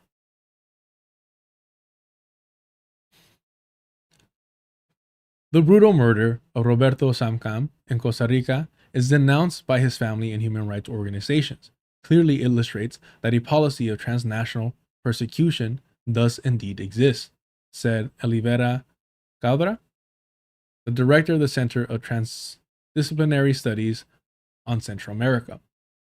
What this means is that there is an intent, planning, organization, and resources dedicated to carrying out this type of operation. It's not just the fucking Mossad. It's not just the CIA, although they're all probably helping each other out to some degree. Total power. Samcam's open opposition to the regime began in 2018, the year Nicaragua's government began the brutal suppression of organized protest movements. He gave interviews, wrote columns and blogs, and later penned a book. What is that book's name, though?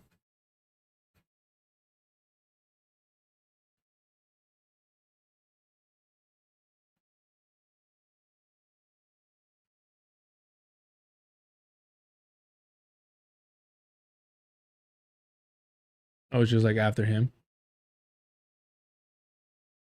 El Caballero de Nicaragua. The Gentleman of Nicaragua. Okay.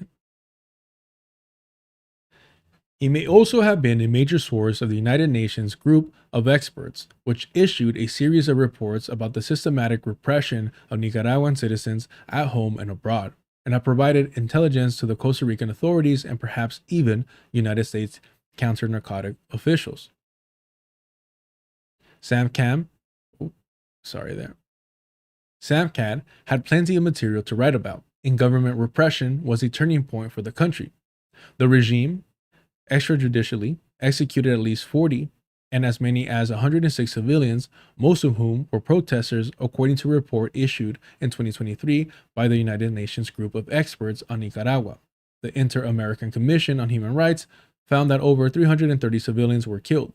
Specifically, the UN said there was a deliberate intent to employ combat tactics and cause the death of protesters instead of using crowd control techniques, which is said were crimes against humanity.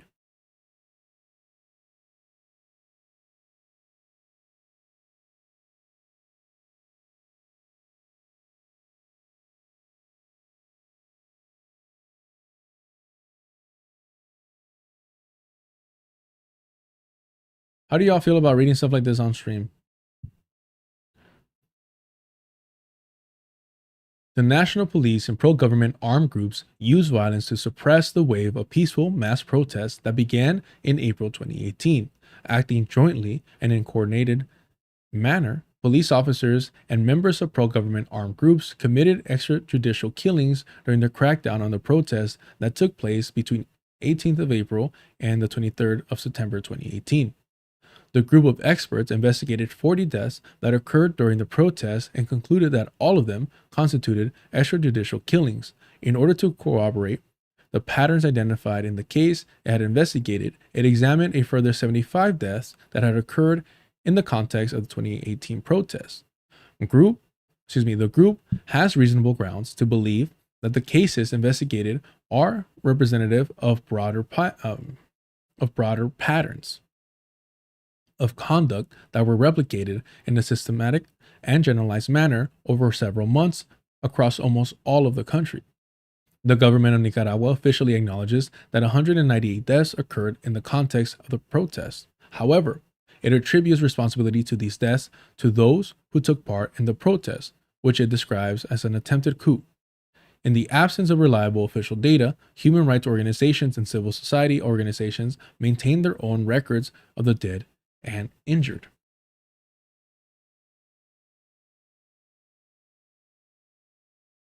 Profile of the victims. The majority of those who died during the 2018 protests included in marches and demonstrations, sit-ins in the public spaces such as university buildings, barricades, and roadblocks, referred to as tranques, were protesters, a number of persons who happened to be in the vicinity of the protests, as well as sympathizers of the Sandinistas' National Liberation Front and or members of pro-government armed groups, and 22 police officers also lost their lives. Young men accounted for the highest percentage of fatalities and serious injuries. Some 15 or 16 women, depending on the sources, are also reported to have died. However, there is little information regarding the circumstances of these deaths. In the 115th death it examined, the group of experts was able to establish the 77 of the In the 115 deaths it examined, the group of experts was able to establish that 77 of the persons who died were protesters, 24 were persons in the vicinity of the protests, 4 were police officers, and 2 were providing humanitarian support to the protesters, and 1 was a journalist. And in 6 cases, it was not possible to establish the victim's profile. Look, I like reading shit like this in the sense that, like, it cuts through a lot of the BS, I guess.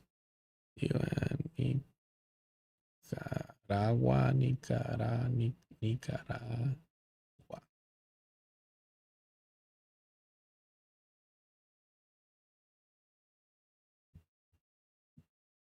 Probably still misspelled it.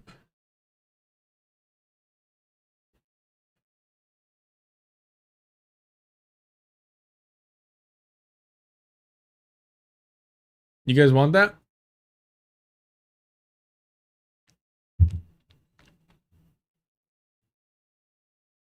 I'll drop it in the chat.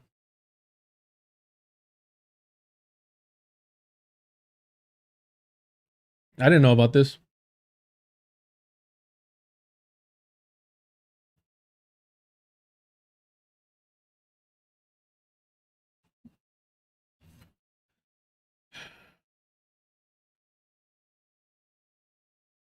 The Nicaraguan government had previously denied extrajudicially executing anyone, claiming instead it was thwarting a coup attempt by opposition figures. And in an interview, Ortega said that a single one of the peaceful protesters was attacked. But these did little to persuade the international community. In 2 subsequent reports, the group found that the regime, which as of 2025 is run by Ortega and his wife, co-president Rosario Murillo, had consolidated power over Congress, the military, and the police. The co-presidency also controls intelligence, procedural forensics, immigration, telecommunications, and judicial institutions, which they employ to systematically spy, mount false charges, unlawfully detain, and arbitrarily cancel citizenship, and torture opposition figures from all corners of society.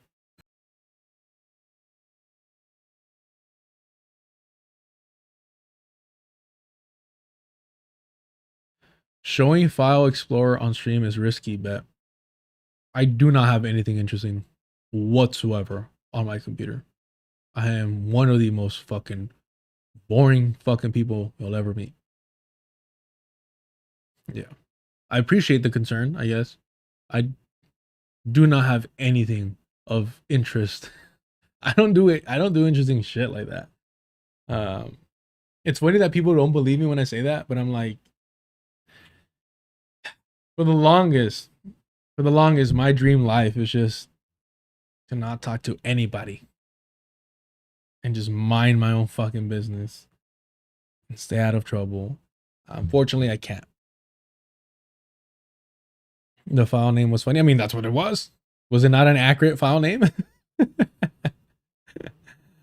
Oh, Yipper, if I could afford two computers. If I could afford two computers. Every time I take the laptop to work, I'm so fucking nervous something's gonna happen. But like, I need to work on stuff, mainly editing. So it is what it is. But yeah, nah, I would actually have a real computer, not a laptop, if that were the case. Someday. But not today.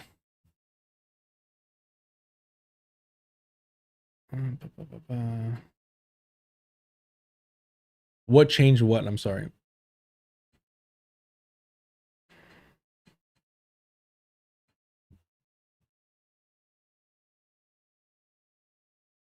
What changed?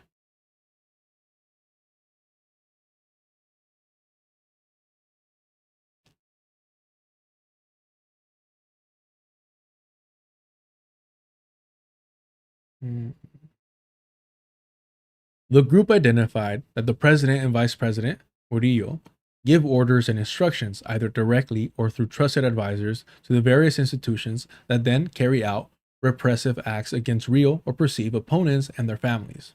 The UN said in its March 2024 report, amazingly, it was about to get worse.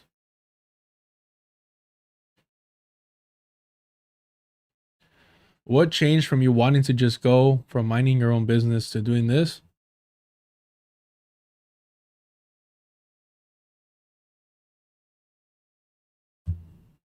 I don't have many talents. I don't have many talents. I don't have many skills.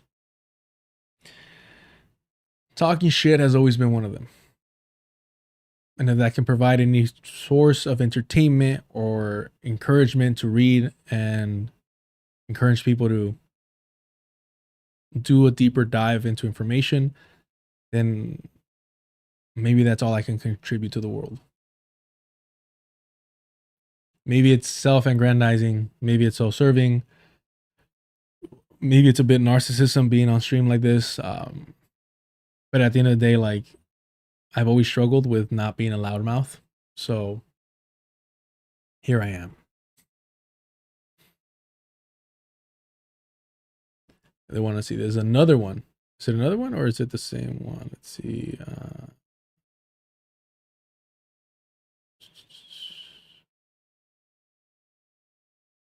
No, that's March. This is November 2024.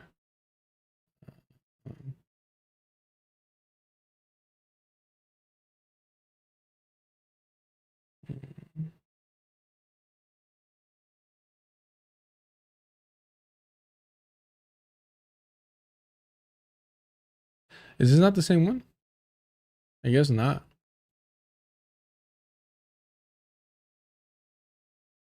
No, it isn't.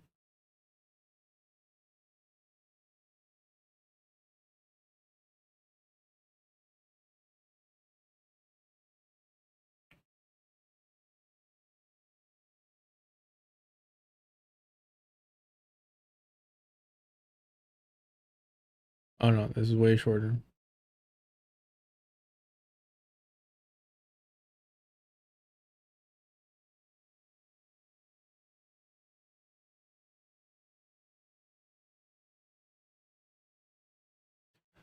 Conclusions and recommendations. The group of experts conclude that such violations and abuses constitute a systematic and generalized attack against the civilian population through a discriminatory policy that includes the commission of human rights violations and crimes under international law, and that they have not only resulted in the destruction of civic and democratic space in Nicaragua, but also, having been verified in all of their elements, give grounds to affirm that crimes against humanity have been committed. The extended report prepared by the group of experts contains detailed recommendations for the measures that the government of Nicaragua and the international community should adopt in order to redress the violations, abuses, and crimes documented. Immediately release all prisoners arbitrarily deprived of their liberty. Immediately cease political and motivated persecutions, including through criminalization and arbitrary detention, arbitrary deprivation of nationality, and forced deportation. Undertake through independent and transparent investigations of documented violations, abuses, and crimes so as to hold those involved in their commissions accountable, including those who bear a greater degree of responsibility. Guarantee full reparation, redress, and non-repetition, as well as the right of victims to know the truth. Implement legislative and public policy measures to guarantee democratic principles and the separation of the executive, legislative, and electoral and judicial branches of government. The group of experts recommend that the international community initiate legal action against persons responsible for the documented violations, abuses, and crimes in accordance with international legislation. Extend the penalties to institutions and individuals involved in the commission of violation and crimes under international law. In the negotiations that develop cooperation and investment projects in Nicaragua, governments and multilateral organizations should include human rights guarantees and prioritize actions aimed at improving the situation in Nicaragua. Yeah, how much of that do you think is going to happen?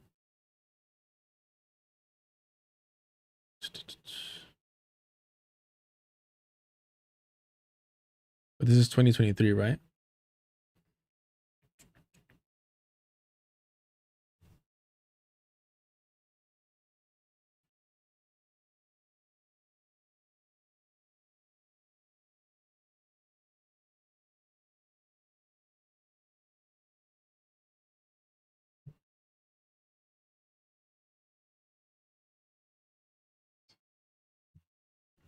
Undercover Hermanos, hilarious.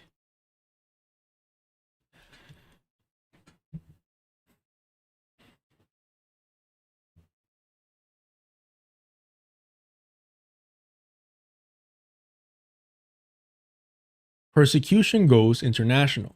Following the 2018 protests and subsequent repression, thousands of Nicaraguans fled the country.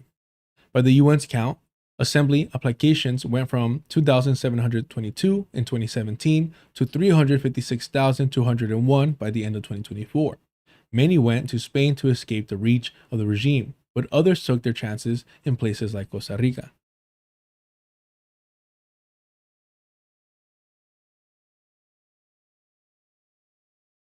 Among those who went to Costa Rica were Joa Ismael Maldonado, Bermudez, and Roberto Samcam. Maldonado and Samcam were not close, according to Costa Rican authorities, but both had participated in the protests from Carazo, a state just southwest of Managua, just south of Managua, and an epicenter of the opposition movement at the time. And the two maintain contact and remain active in the opposition movement abroad. For his part, Maldonado helped start a group, United Nicaraguans in Exile, and organized a march against the regime. The day before the march, however, Maldonado was shot 4 times. He survived, but in 2024, gunmen caught up with him and shot him another 9 times. He survived again. His wife was left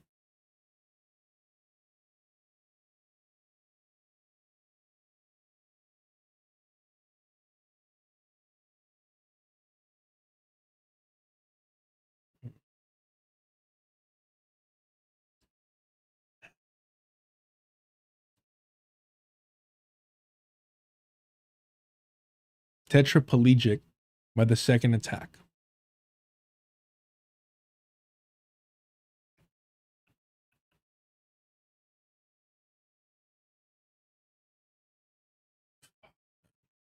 partial or total loss of motor and sensory function in all 4 limbs and torso.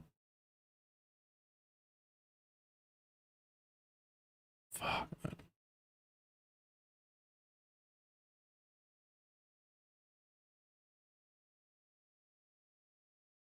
There is no actual medical difference between tetraplegia and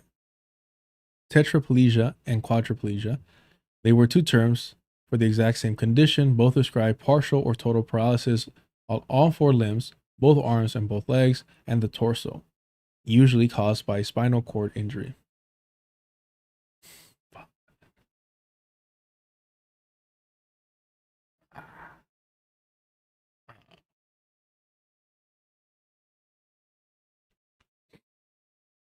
Okay. That is tragic. That is tragic. That is tragic. To survive all that and have to live with the guilt of your partner being permanently disabled when it was an attempt on your life. Maldonado was not the only one under fire. In their investigation, Costa Rican authorities note 2 other cases of suspicious attacks against prominent dissident figures. Both of the men died. The attacks on Maldonado and others put Samcam on high alert. Like Samcam, Maldonado was accused by the Nicaraguan government of fomenting rebellion during the April 2018 protests. They both received regular threats via telephone from people they presumed worked with the Nicaraguan intelligence agency and the Sandinista army.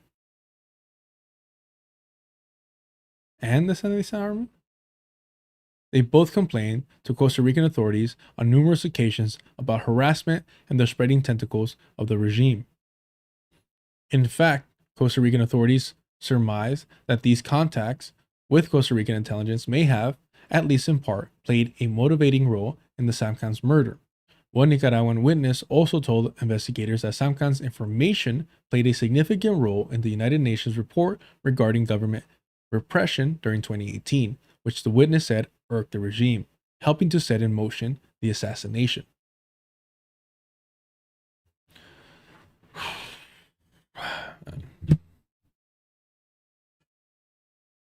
It's different now. It's different when I read this shit, man. It's different. Helping to set it.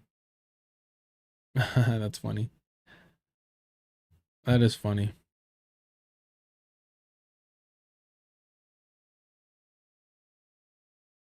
Jesus, man.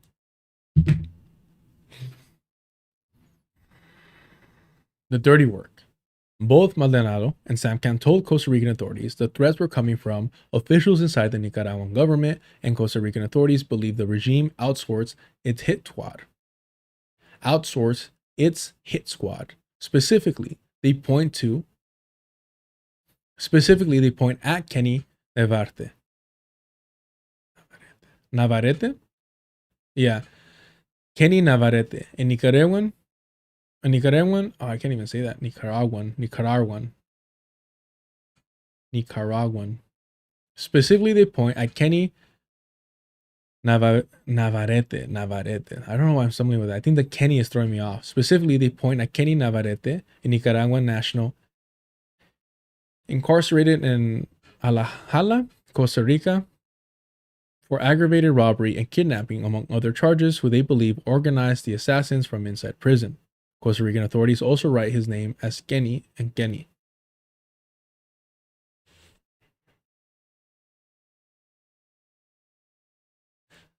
No, that's what I was confused, Teb. That's why I was confused. I'll ask around. I don't know why they would include that about the Sandinistas. Maybe there was some like internal fucking drama going on. At this stage of the investigation, the evidence is circumstantial. For instance, they point out that Navarrete used his phone an unusually large amount of time around the time of the assassination, and one of the alleged shooters had saved the contact he called Janet in his phone. Navarrete, one of the assassins, were also in the same prison for a short period of time. For Costa Rican authorities, Navarrete's origins are also crucial. They, hold on, is this right? I'll lower it a little bit.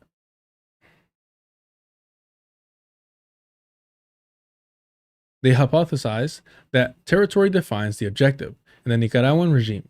In the case of Samcam and Maldonado, this goes back to the 2018 protest. Both were charged with crimes in Carazo and an epicenter of opposition activity. One of Navarrete's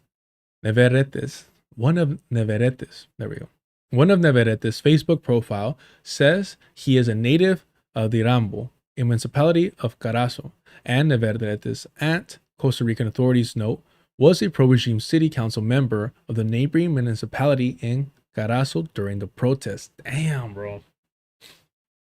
Damn, what are the odds? Fuck. There you go. Most remarkably, Costa Rican authorities think the plan to assassinate both Maldonado and Samcam originated inside Nicaragua's military intelligence division, the Information Defense Services, the DID, the investigators say contacted a pro-regime paramilitary group in Carazo, where Maldonado and Samcam were alleged to have illegally armed and organized the protests in 2018. The paramilitary group allegedly contacted Navarrete, who contacted the hitman. And on June 19, 2025, an assassin posing as a delivery man entered the gated community where Samcam lived and rang his doorbell. When Samcam answered, he shot him 8 times. He was pronounced dead at the scene. Fuck, man. All right, we're wrapping up here. I will say, I'm not for ring cameras. There's no point of having them where I live. It's really nonsensical. Unless you want to like just watch cats and like watches like roaming, I guess. That's about it. But like shit like this, like if you're consistently getting death threats, you should have fucking cameras. You should not be answering the door to strangers or to delivery men without, like, you know, I'm not blaming the victim, but it's just like, what the fuck, man? I'd be hella paranoid. Possible motives. Nicaraguan authorities did not make any official pronouncements after Samcam's murder or after the Costa Rican investigators became public. Or after the Costa Rican investigation became public. But Costa Rican authorities offer several possible motives for the assassination. To begin with, he was fomenting regime change, according to numerous testimonies collected by the Costa Rican authorities. Specifically, he drafted a document in which he and others proposed what they called the Transnational Government Assembly. The document was leaked prematurely by Samcam himself, some of those interviewed say. In the same interviews, they said they were worried about his safety. Following its publication, and the Costa Rican investigators made numerous notes of its possible implications. Besides his blogs and articles against the government, other materials were found on his computer, including hand-drawn map that seemed to indicate where there were numerous clandestine runways for the Sinaloa cartel. The map also notes the place where Nicaraguan authorities supposedly seized some drugs, which the map says was a chow, presumably misspelling the English word show. And it mentions the name of several military officials, insinuating their direct participation in the criminal activity. Roberto, along with two or three other analysts, were the most active in denouncing the participation of the police and the army, not just in the repression, but in their involvement in organized crime. Noted Javier Melendez, a Nicaraguan national and the director of Expedient Abierto, a think tank and media group. Still, the assertion are difficult to substantiate. And the Nicaraguan government has long claimed that it has been a model of counter-narcotic operations, not a facilitator. But the country has also become a safe haven for accused traffickers from Honduras, Guatemala, among others, and the U.S. State Department said in its 2025 counter-narcotics report that Nicaragua facilitates money laundering while using anti-money laundering legislation to target dissidents and opposition groups. Samcam, as noted, was also a vital source for information on how the regime operated, He spoke with Costa Rican authorities, the documents note, providing them with intricate understandings of Nicaragua's military intelligence services and their operations, including names of possible operatives in Costa Rica. And he may have also contributed to the United Nations report that have vilified the regime on a global stage. Sam Cam was not a criminal, but the regime would have considered him a snitch, and that may have led to his undoing. I mean, nothing's more gangster than a fucking government. This is a pro ring camera channel. How? If I don't have one.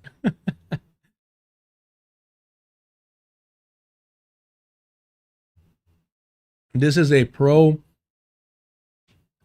If the government is threatening you, camera channel.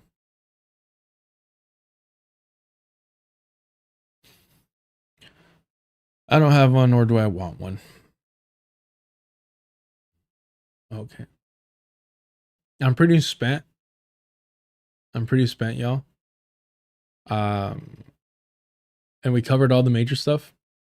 Short stream, finally. 2.5 hours. I did it. Lo hicimos. Oh, yeah. Really fucking tired, too.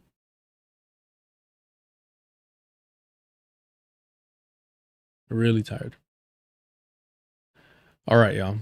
I appreciate all the support. Appreciate all the help. Appreciate y'all being here. It is funny seeing the difference in viewership from like when I put some bait for the nonsense versus just being like, nope, we're gonna read about fascists and regimes that don't get enough attention in the US. No sleep. It's just worried. Just worried.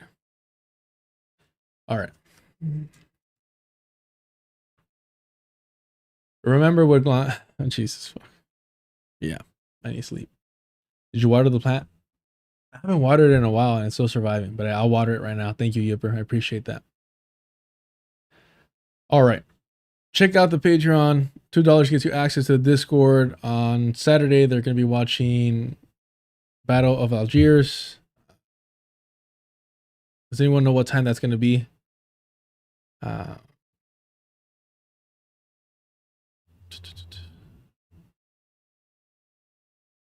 anywho, check it out, check it out, check it out. I'll definitely tune in. Remember what Glenn Ford said, organize with eyes wide open. The Beast by John Trudell. In the wisp of smoke down on the corner, there was this cat named Fortunately, talking at me from voices in his head, yelling about what storyteller said. You gotta be careful here, child. There's a beast in the promised land. There's madness you don't understand. The beast is crazed and running wild. Little boy, man, little girl, woman, no big deal. Nothing personal. Your mind's another meal. Savoring the rush of you like heady wine, feeding is what the beast is meant to do. Stranger are those walls built to hide, stranger to look and learn not to see. He's in the mask you put on your face. Thoughts, his favorite breeding place. In the race to midnight, it's after 11. The nature of the beast is all he knows. Behind doors of hell are gates of heaven. Doors are open, but the gates are closed. Ya estuvo.